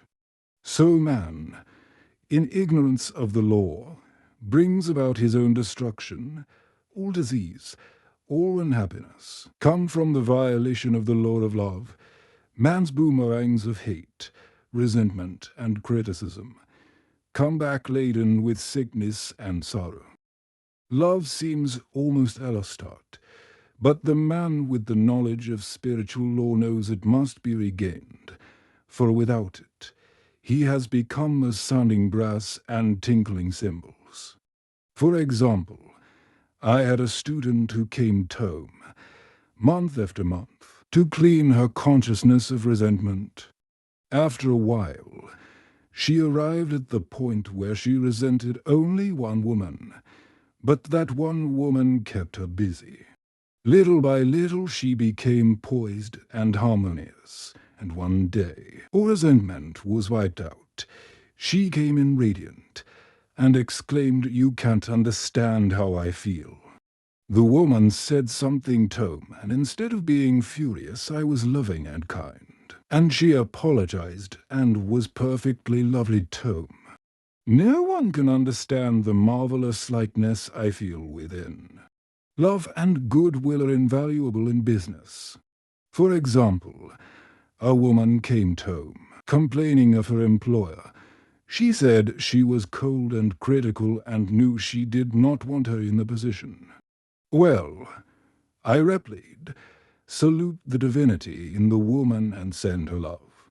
She said, "I can't. She's a marble woman," I answered. You remember the story of the sculptor who asked for a certain piece of marble. He was asked why he wanted it, and he replied, "Because there is an angel in the marble, and out of I've produced a wonderful work of art. Double quotes. She said, "Very well, I'll try it." A week later she came back and said, "I did what you told me to." And now the woman is very kind, and took me out in her car. People are sometimes filled with remorse for having done someone an unkindness, perhaps years ago. If the wrong cannot be righted, its effect can be neutralized by doing someone a kindness in the present. This one thing Edo, forgetting those things which are behind and reaching forth unto those things where are before, sorrow. Regret and remorse tear down the cells of the body and poison the atmosphere of the individual. A woman said tome in deep sorrow, "Treat me to be happy and joyous, for my sorrow makes me so irritable with the members of my family that I keep making more calmer." I was asked to treat a woman who was mourning for her daughter. I denied all belief in loss and separation and affirmed that God was the woman's joy, love, and peace. The woman gained her poise at once, but sent word by her son not to treat any longer, because she was so happy. It wasn't respectable. So mortal mind loves to hang on to its griefs and regrets. I knew a woman who went about bragging of her troubles, so, of course, she always had something to brag about. The old idea was if a woman did not worry about her children, she was not a good mother. Now, we know that mother fear is responsible for many of the diseases and accidents which come into the lives of children. For fear pictures vividly the disease or situation feared, and these pictures objectify, if not neutralized.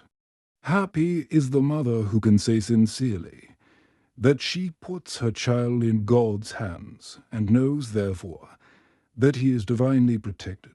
She, in this way, throws about him a great aura of protection. For example, a woman awoke suddenly in the night, feeling her brother was in great danger. Instead of giving in to her fears, she commenced making statements of truth, saying, "Man is a perfect idea in divine mind, and is always in his right place. Therefore, my brother is in his right place, and is divinely protected." The next day she found that her brother had been in close proximity to an explosion in a mine, but had miraculously escaped. So man is his brother's keeper in thought, and every man should know that the thing he loves dwells in the secret place of the Most High, and abides under the shadow of the Almighty. There shall no evil befall thee, neither shall any plague come nigh thy dwelling. Perfect love casteth out fear. He that feareth is not made perfect in love, and love is the fulfilling of the law. Chapter 8. Intuition or Guidance. In all thy ways acknowledge him, and he shall direct thy paths. There is nothing too great of accomplishment for the man who knows the power of his word, and who follows his intuitive leads. By the word he starts in action unseen forces and can rebuild his body or remold his affairs. It is, therefore, of the utmost importance to choose the right words, and the student carefully selects the affirmation he wishes to catapult into the invisible. He knows that God is his supply, that there is a supply for every demand, and that his spoken word releases this supply. Ask and ye shall receive. Man must make the first move. Draw nigh to God, and he will draw nigh to you. I have often been asked just how to make a demonstration. I reply, speak the word, and then do not do anything until you get a definite lead. Demand the lead. Saying, "Infinite Spirit, reveal tome the way. Let me know if there is anything for me to do." The answer will come through intuition or hunch, a chance remark from someone, or a passage in a book, etc., etc. The answers are sometimes quite startling in their exactness. For example, a woman desired a large sum of money. She spoke the words, "Infinite Spirit, open the way for my immediate supply. Let all that is mine by divine right now reach me, in great avalanche of abundance." Then she added, "Give me definite lead. Let me know if there is anything for to do." The thought came quickly. Give a certain friend who had helped her spiritually $100. She told her friend, who said, "Wait and get another lead," before giving it. So she waited, and that day met a woman who said to her, "I gave someone $1 today. It was just as much for him as it would be for you to give someone 100. This was indeed an unmistakable lead, so she knew she was right in giving the $100. It was a gift which proved a great investment, for shortly after that, a large sum of money came to her in a remarkable way. Giving opens the way for receiving. In order to create activity in finances, one should give. Tithing or giving 1/10 of one's income is an old Jewish custom and is sure to bring increase. Many of the richest men in this country have been tithers, and I have never known it to fail as an investment. The 10th part goes forth and returns blessed and multiplied. But the gift or tithe must be given with love and cheerfulness, for God loveth a cheerful giver. Bills should be paid cheerfully. All money should be sent forth fearlessly and with a blessing. This attitude of mind makes man master of money. It is his to obey, and his spoken word then opens vast reservoirs of wealth. Man himself limits his supply by his limited vision. Sometimes the student has a great realization of wealth, but is afraid to act. The vision and action must go hand in hand, as in the case of the man who bought the fur-lined overcoat. A woman came to home asking me to speak the word for a position. So I demanded, "Infinite Spirit, open the way for this woman's right position." Never ask for just a position. Ask for the right position, the place already planned in divine mind, as it is the only one that will give satisfaction. I then gave thanks that she had already received, and that it would manifest quickly. Very soon, she had 3 positions offered her, 2 in New York and 1 in Palm Beach, and she did not know which to choose. I said, "Ask for a definite lead." The time was almost up and was still undecided, when one day she telephoned. When I woke up this morning, I could smell Palm Beach. She had been there before and knew its balmy fragrance. I replied, "Well, if you can smell Palm Beach from here, it is certainly your lead." She accepted the position, and it proved a great success. Often one's lead comes at an unexpected time. One day, I was walking down the street, when I suddenly felt a strong urge to go to a certain bakery. A block or 2 away, the reasoning mind resisted, arguing, "There is nothing there that you want." However, I had learned not to reason, so I went to the bakery, looked at everything, and there was certainly nothing there that I wanted. But coming out, I encountered a woman I had thought of often, and who was in great need of the help which I could give her. So often, one goes for one thing and finds another. Intuition is a spiritual faculty and does not explain, but simply points the way. A person often receives a lead during a treatment. The idea that comes may seem quite irrelevant, but some of God's leadings are mysterious in the class, one day. I was treating that each individual would receive a definite lead.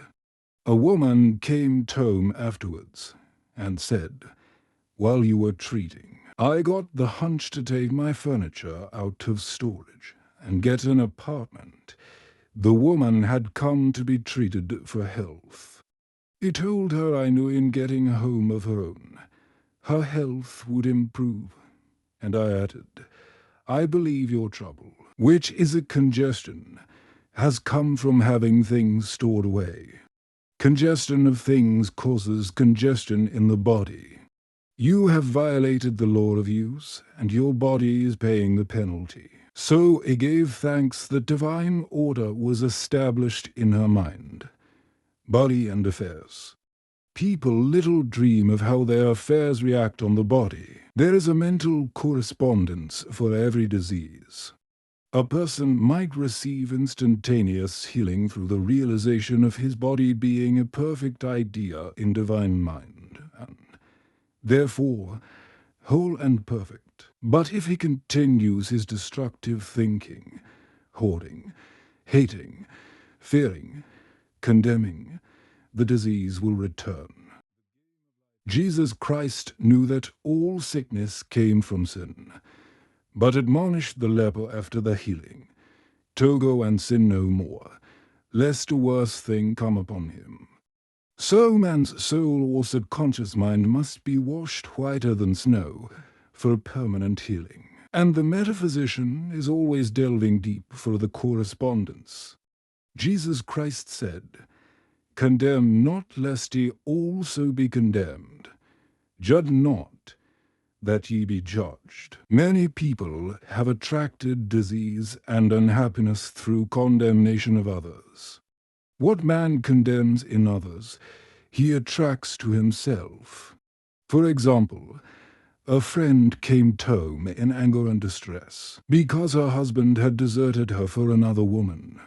She condemned the other woman and said continually she knew he was a married man and had no right to accept his attentions. I replied, "Stop condemning the woman. Bless her, and be through with the situation. Otherwise, you are attracting the same thing to yourself." She was deaf to my words, and a year or two later became deeply interested in a married man herself. Man picks up a live wire whenever he criticizes or condemns, and may expect a shock. Indecision is a stumbling block in many a pathway. In order to overcome it, make the statement repeatedly, "I am always under direct inspiration. I make right decisions quickly." These words impress the subconscious, and soon one finds himself awake and alert, making his right moves without hesitation. I have found it destructive to look to the psychic plane for guidance, as it is the plane of many minds and not the one mind. As man opens his mind to subjectivity, he becomes a target for destructive forces. The psychic plane is the result of man's mortal thought, and is on the plane of opposites. He may receive either good or bad messages. The science of numbers and the reading of horoscopes keep man down on the mental or mortal plane, for they deal only with the karmic path. I know of a man who should have been dead years ago, according to his horoscope, but he is alive and a leader of one of the biggest movements in this country for the uplift of humanity. It takes a very strong mind to neutralize a prophecy of evil. The student should declare, "Every false prophecy shall come to naught. Every plan my Father in heaven has not planned shall be dissolved and dissipated." The divine idea now comes to pass, however, if any good message has ever been given one, of coming happiness or wealth, harbor and expect it, and it will manifest sooner or later, through the law of expectancy. Man's will should be used to back the universal will. I will that the will of God be done.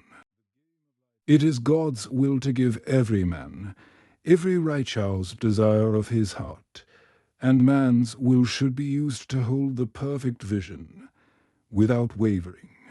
The prodigal son said, I will arise and go to my father. It is, indeed, often an effort of the will to leave the husks and swine of mortal thinking. It is so much easier for the average person to have fear than faith. So faith is an effort of the will. As man becomes spiritually awakened, he recognizes that any external inharmony is the correspondence of mental inharmony. If he stumbles or falls, he may know he is stumbling or falling in consciousness. One day, a student was walking along the street condemning someone in her thoughts. She was saying, mentally, that woman is the most disagreeable woman on earth. When suddenly 3 Boy Scouts rushed around the corner and almost knocked her over. She did not condemn the Boy Scouts, but immediately called on the law of forgiveness and saluted the divinity in the woman. Wisdom's way are ways of pleasantness, and all her paths are peace. When one has made his demands upon the universal, he must be ready for surprises. Everything may seem to be going wrong, when in reality it is going right. For example, a woman was told that there was no loss in divine mind. Therefore, she could not lose anything which belonged to her. Anything lost would be returned, or she would receive its equivalent. Several years previously, she had lost $2,000. She had loaned the money to a relative during her lifetime, but the relative had died, leaving no mention of it in her will. The woman was resentful and angry, and as she had no written statement of the transaction, she never received the money. So she determined to deny the loss and collect the $2,000 from the Bank of the Universal. She had to begin by forgiving the woman, as resentment and unforgiveness closed the doors of this wonderful bank. She made this statement, I deny loss. There is no loss in divine mind.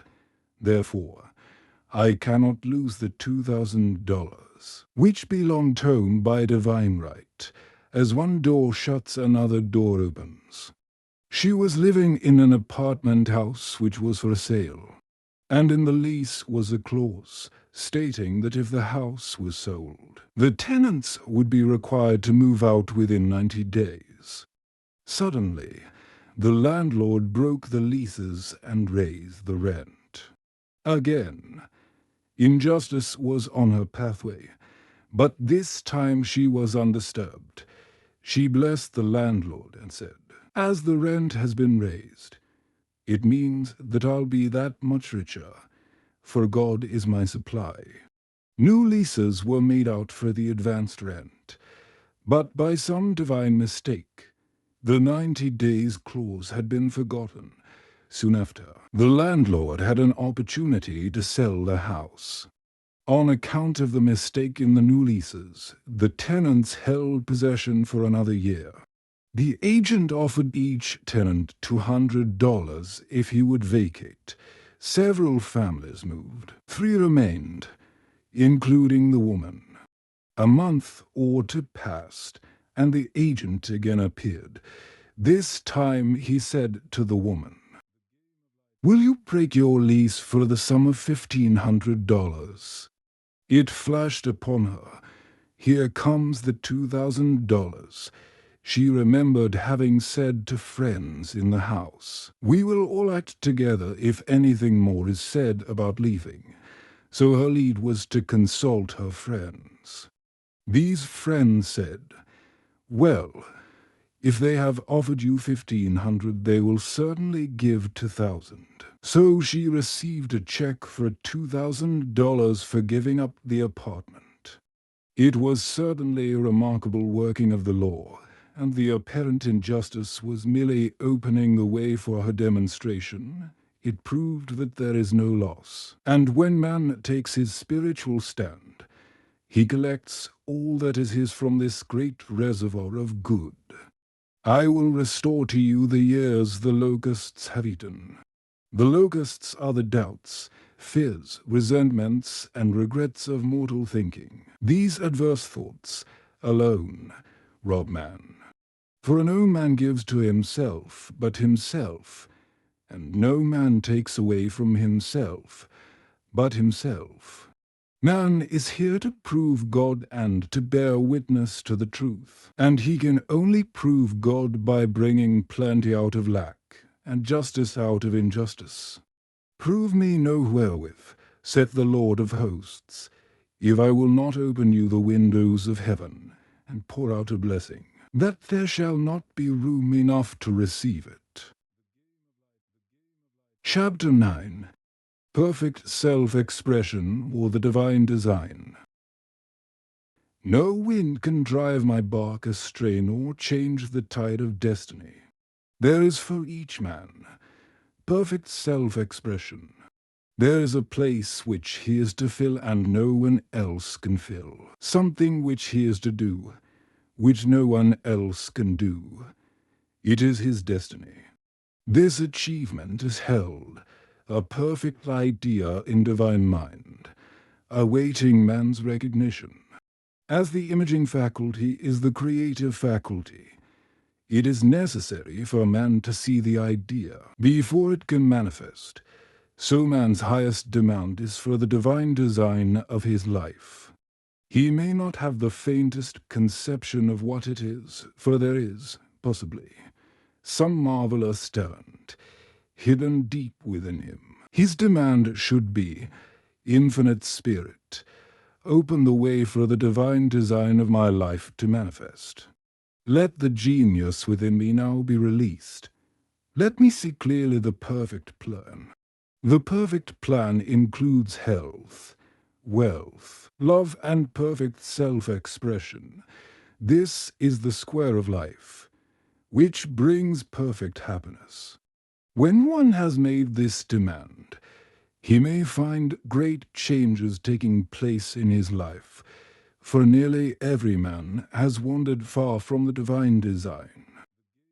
I know, in one woman's case, it was as though a cyclone had struck her affairs, but readjustments came quickly, and new and wonderful conditions took the place of old ones.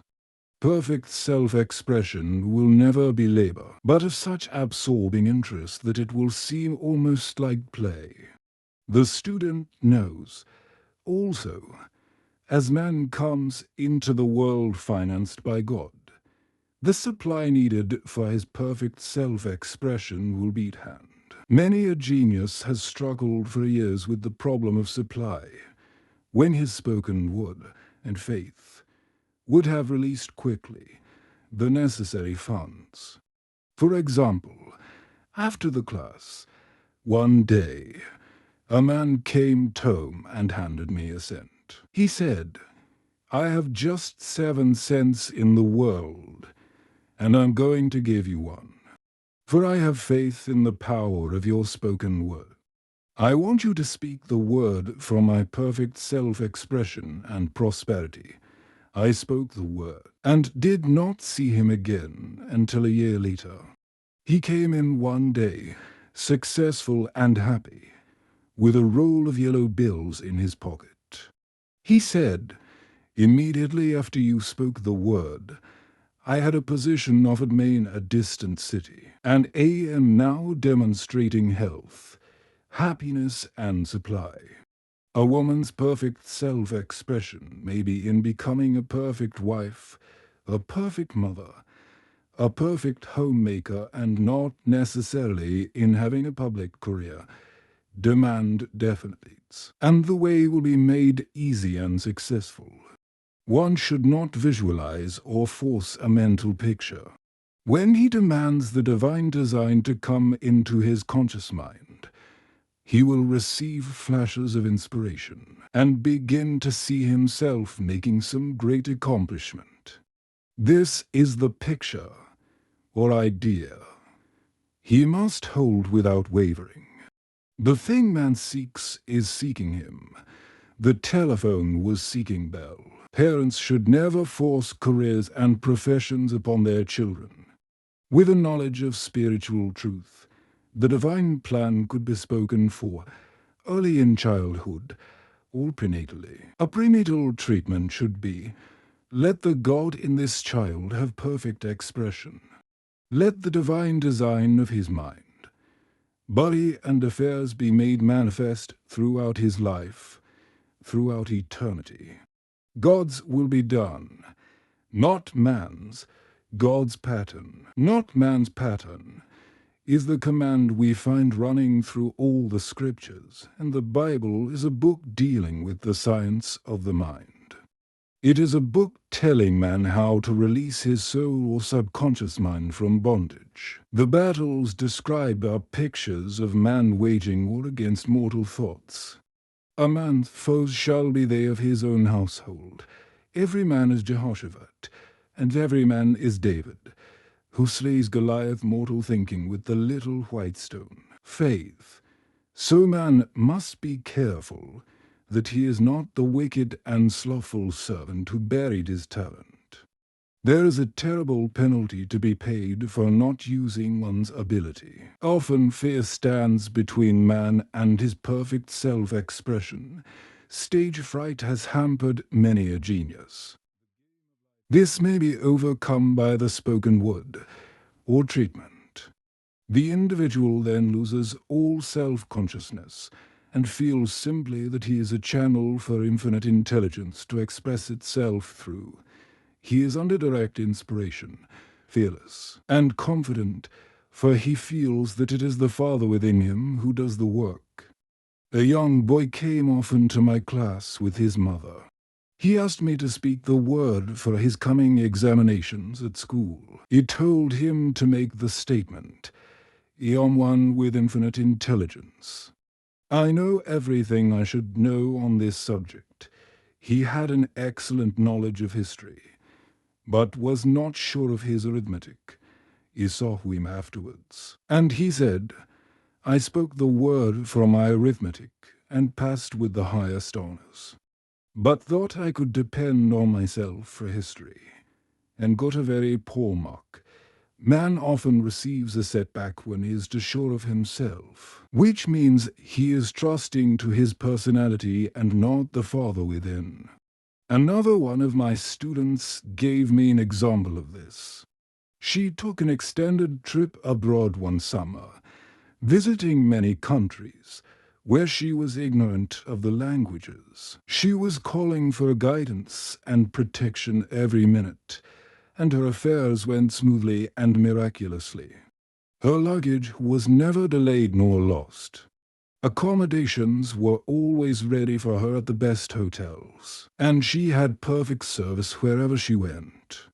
She returned to New York, knowing the language. She felt God was no longer necessary, so looked after her affairs in an ordinary manner. Everything went wrong. Her trunks delayed. Amid inharmony and confusion, the student must form the habit of practicing the presence of God every minute. In all thy ways acknowledge him. Nothing is too small or too great. Sometimes an insignificant incident may be the turning point in a man's life. Robert Fulton, watching some boiling water, simmering in a tea kettle, saw a steamboat. I have seen a student, often, keep back his demonstration through resistance, or pointing the way. He pins his faith to one channel only, and dictates just the way he desires the manifestation to come, which brings things to a standstill. My way, not your way, is the command of infinite intelligence, like all power, be it steam or electricity. It must have a non-resistant engine or instrument to work through, and man is that engine or instrument.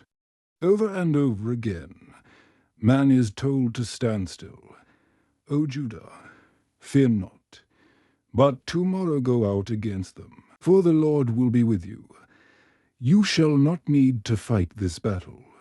Set yourselves, stand ye still, and see the salvation of the Lord with you. We see this in the incident of the $2,000 coming to the woman through the landlord when she became non-resistant and undisturbed. And the woman won the man's love after all suffering had ceased. The student's goal is poise. Poise is power, for it gives God power a chance to rush through man, to will and to do its good pleasure. Poised, he thinks clearly and makes right decisions quickly. He never misses a trick. Anger blurs the visions, poisons the blood, is the root of many diseases, and causes wrong decision leading to failure. It has been named one of the worst sins, as its reaction is so harmful. The student learns that in metaphysics sin has a much broader meaning than in the old teaching. Whatsoever is not of faith is sin. He finds that fear and worrying are deadly sins. They are inverted faith, and through distorted mental pictures, bring to pass the thing he fears. His work is to drive out these enemies from the subconscious mind. When man is fearless, he is finished. Maeterlinck says, that man is God afraid. So, as we read in the previous chapters, man can only vanquish fear by walking up to the thing he is afraid of.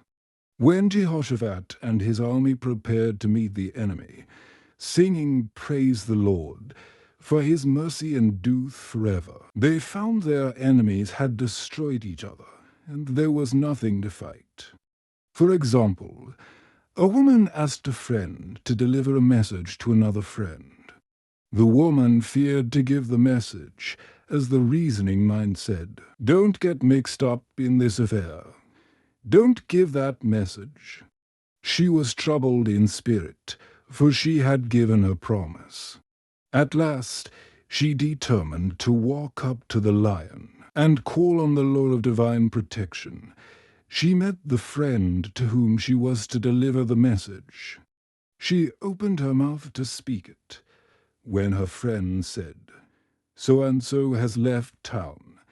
This made it unnecessary to give the message, as the situation depended upon the person being in town.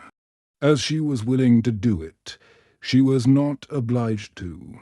As she did not fear, the situation vanished. The student often delays his demonstration through a belief in incompletion. He should make this statement: in divine mind there is only completion. Therefore, my demonstration is completed. My perfect work, my perfect home, my perfect health. Whatever he demands are perfect ideas registered in divine mind, and must manifest under grace in a perfect way. He gives thanks he has already received on the invisible, and makes active preparation for receiving on the visible. One of my students was in need of a financial demonstration. She came home and asked why it was not completed. I replied, "Perhaps you are in the habit of leaving things unfinished, and the subconscious has gotten into the habit of not completing as the without, so the within." She said, "You are right. I often begin things and never finish them. I'll go home and finish something I commenced weeks ago, and I know it will be symbolic of my demonstration." So she sewed assiduously, and the article was soon completed. Shortly after, the money came in a most curious manner. Her husband was paid his salary twice that month. He told the people of their mistake, and they sent word to keep it. When man asks, believing, he must receive, for God creates his own channels. I have been sometimes asked, suppose one has several talents, how is he to know which one to choose? Demand to be shown definitely. Say, Infinite Spirit, give me a definite lead. Reveal to my perfect self-expression. Show me which talent I am to make use of now.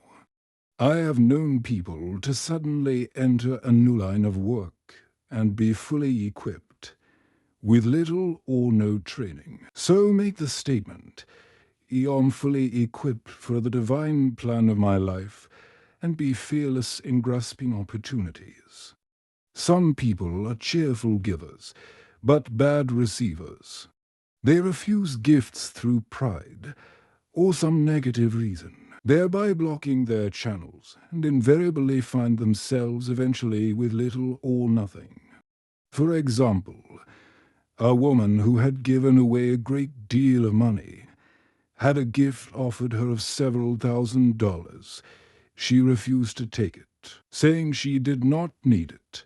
Shortly after that, her finances were tied up, and she found herself in debt for that amount. Man should receive gracefully the bread returning to him upon the water. Freely ye have given, freely ye shall receive. There is always the perfect balance of giving and receiving, and the man should give without thinking of returns. He violates law if he does not accept the returns which come to him. For all gifts are from God, man being merely the channel. The thought of lack should never be held over the giver. For example, when the man gave me the 1 cent, I did not say, "Poor man, he cannot afford to give me that." I saw him rich and prosperous, with his supply pouring in. It was this thought which brought it. If one has been a bad receiver, he must become a good one, and take even a postage stamp if it is given him, and open up his channels for receiving. The Lord loveth a cheerful receiver, as well as a cheerful giver. I have often been asked why one man is born rich and healthy, and another poor and sick. Where there is an effect, there is always a cause. There is no such thing as chance. This question is answered through the law of reincarnation. Man goes through many births and deaths until he knows the truth which sets him free. He is drawn back to the earth plane through unsatisfied desire, to pay his karmic debts, or to fulfill his destiny. The man born rich and healthy has had pictures in his subconscious mind, in his past life, of health and riches. And the poor and sick man, of disease and poverty, man manifests on any plane, the sum total of his subconscious beliefs. However, birth and death are man-made laws, for the wages of sin is death. The Adamic fell in consciousness through the belief into powers. The real man, spiritual man, is birthless and deathless. He never was born and has never died. As he was in the beginning, he is now, and ever shall be.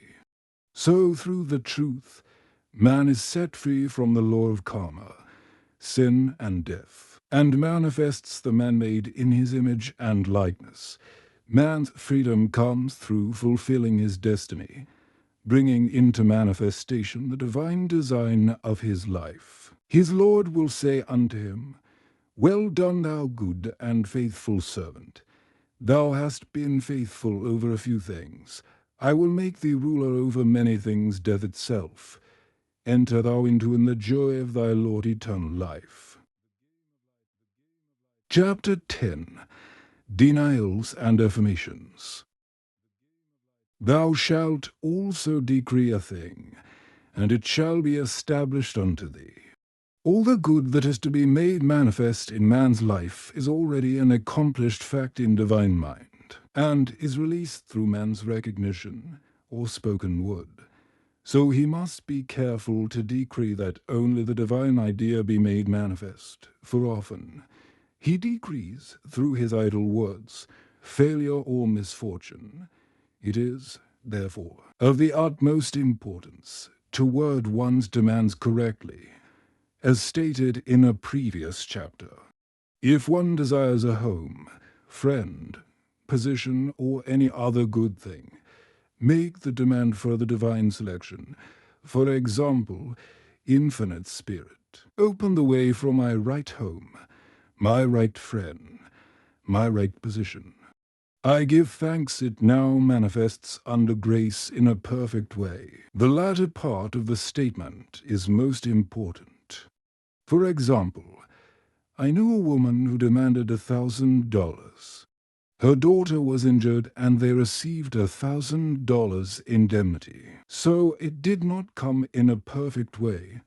The demand should have been worded in this way. Infinite Spirit, I give thanks that the $1,000, which is mine by divine right, is now released and reaches me under grace in a perfect way. As one grows in a financial consciousness, he should demand that the enormous sums of money, which are his by divine right, reach him under grace in perfect ways. It is impossible for a man to release more than he thinks is possible, for one is bound by the limited expectancies of the subconscious. He must enlarge his expectancies in order to receive in a larger way. Man so often limits himself in his demands. For example, a student made the demand for $600 by a certain date. He did receive it, but heard afterwards that he came very near receiving $1,000, but he was given just $600 as the result of his spoken word. They limited the Holy One of Israel. Wealth is a matter of consciousness. The French have a legend giving an example of this. A poor man was walking along a road when he met a traveler, who stopped him and said, "My good friend, I see you are poor. Take this gold nugget, sell it, and you will be rich all your days." The man was overjoyed at this good fortune, and took the nugget home. He immediately found work and became so prosperous that he did not sell the nugget. Years passed, and he became a very rich man. One day he met a poor man on the road. He stopped him and said, "My good friend, I will give you this gold nugget, which, if you sell, will make you rich for a life."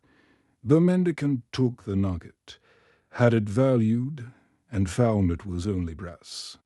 So we see, the first man became rich through feeling rich, thinking the nugget was gold. Every man has within himself a gold nugget.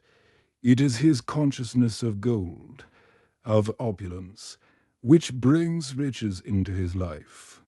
In making his demands, man begins at this journey's end. That is, he declares he has already received, before yet I shall answer. Continually affirming establishes the belief in the subconscious. It would not be necessary to make an affirmation more than once if one had perfect faith. One should not plead or supplicate, but give thanks repeatedly that he has received. The desert shall rejoice and blossom as the rose. This rejoicing while yet in the desert state of consciousness opens the way for release. The Lord's Prayer is in the form of command and demand. Give us this day our daily bread, and forgive us our debts as we forgive our debtors, and ends in praise. For thine is the kingdom and the power and the glory, forever. Amen. Concerning the works of my hands, command ye me. So prayer is command and demand. Praise and thanksgiving. The student's work is in making himself believe that with God all things are possible. This is easy enough to state in the abstract, but a little more difficult when confronted with a problem. For example, it was necessary for a woman to demonstrate a large sum of money within a stated time. She knew she must do something to get a realization, for a realization is manifestation, and demanded a lead. She was walking through a department store when she saw a very beautiful pink enamel paper cutter. She felt the pull towards it. The thought came, I haven't a paper cutter good enough to open letters containing large checks. So she bought the paper cutter, which the reasoning mind would have called an extravagance, When she held it in her hand, she had a flash of a picture of herself opening an envelope containing a large check, and in a few weeks she received the money.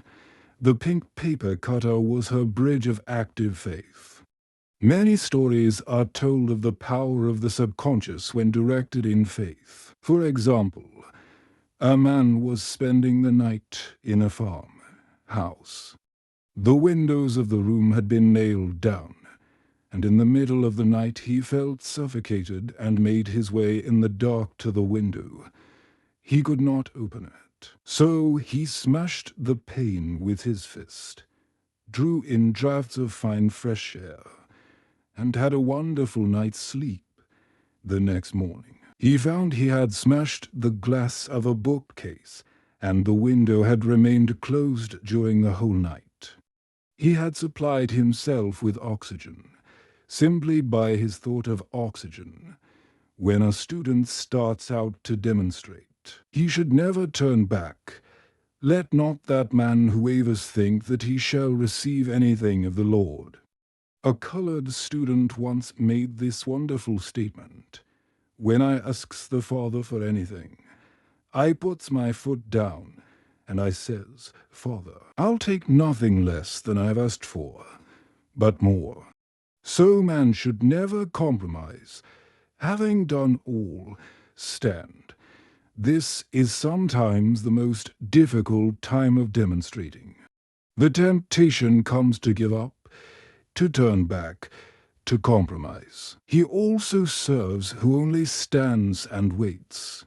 Demonstrations often come at the 11th hour, because man then lets go, that is, stops reasoning, and infinite intelligence has a chance to work. Man's dreary desires are answered drearily, and his impatient desires, long delayed or violently fulfilled. For example, a woman asked me why it was she was constantly losing or breaking her glasses. We found she often said to herself and others, with vexation, "I wish I could get rid of my glasses." So her impatient desire was violently fulfilled. What she should have demanded was perfect eyesight, but what she registered in the subconscious was simply the impatient desire to be rid of her glasses. So they were continually being broken or lost.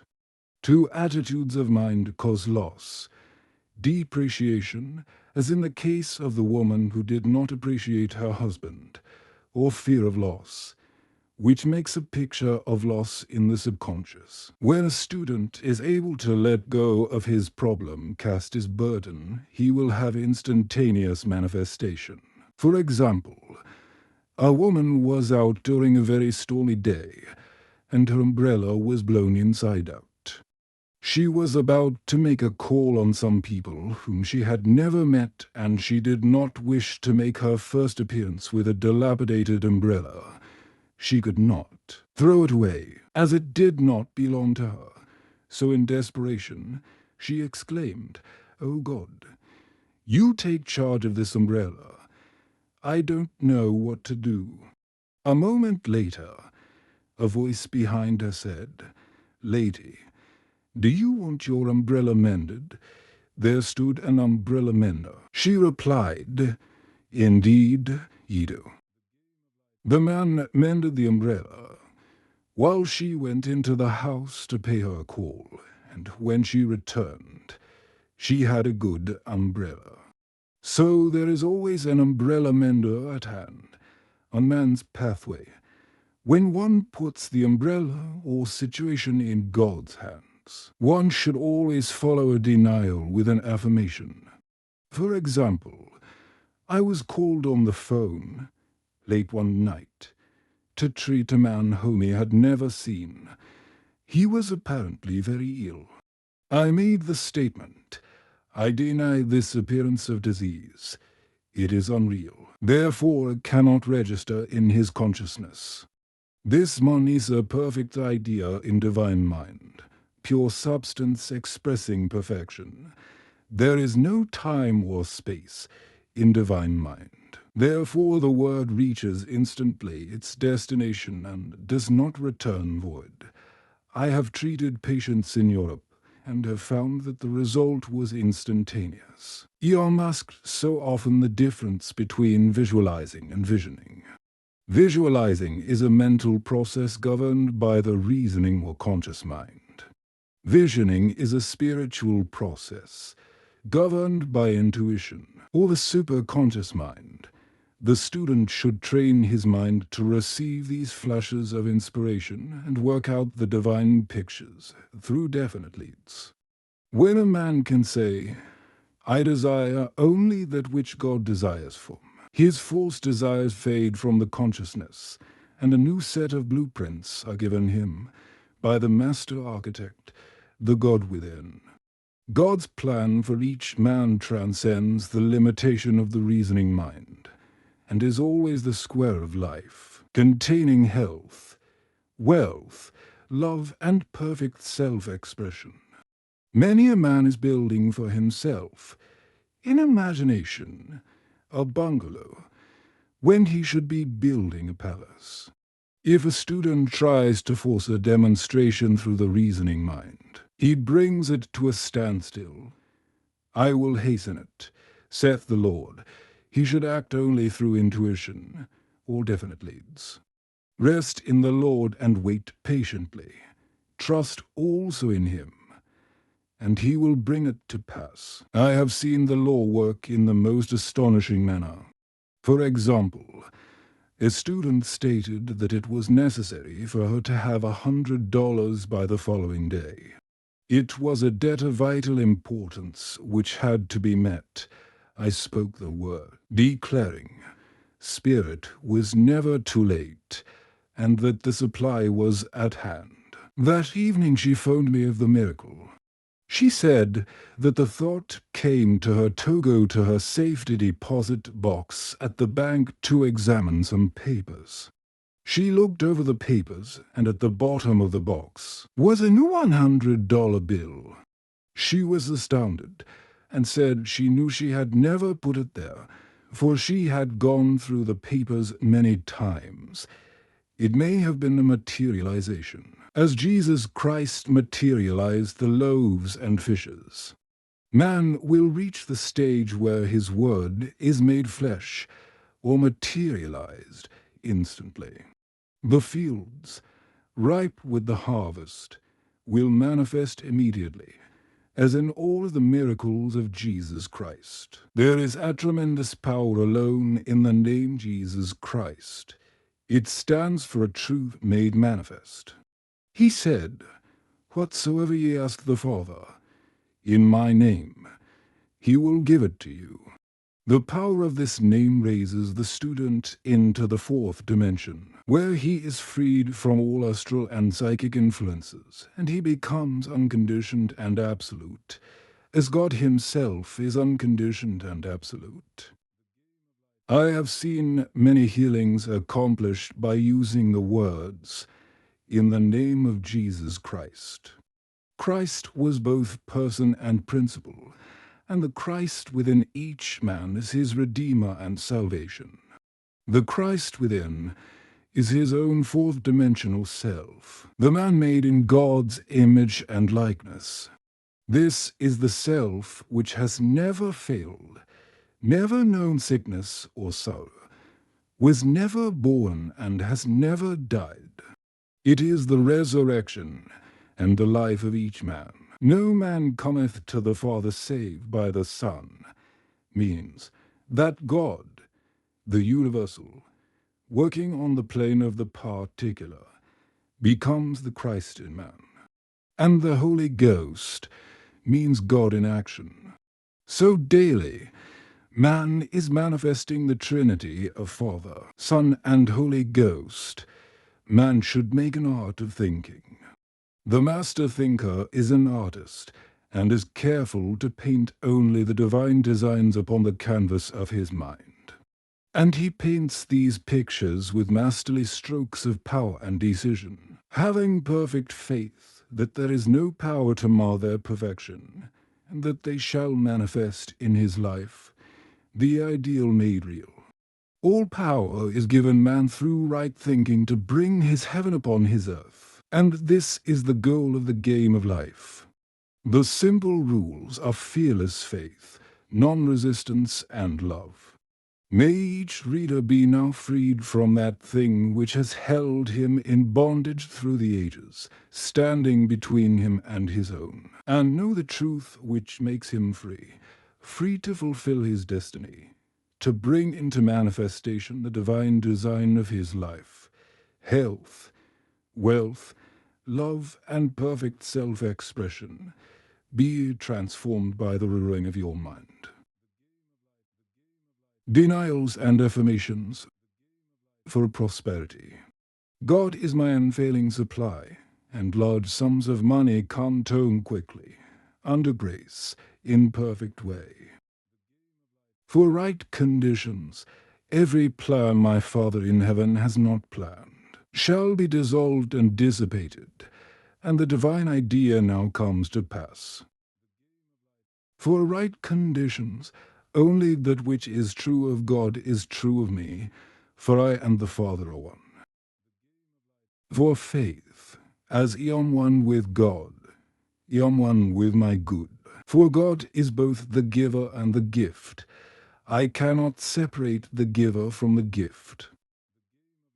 For right conditions, divine love now dissolves and dissipates every wrong condition in my mind. Body and affairs, divine love is the most powerful chemical in the universe and dissolves everything which is not of itself. For health, divine love floods my consciousness with health, and every cell in my body is filled with light. For the eyesight, my eyes are God's eyes.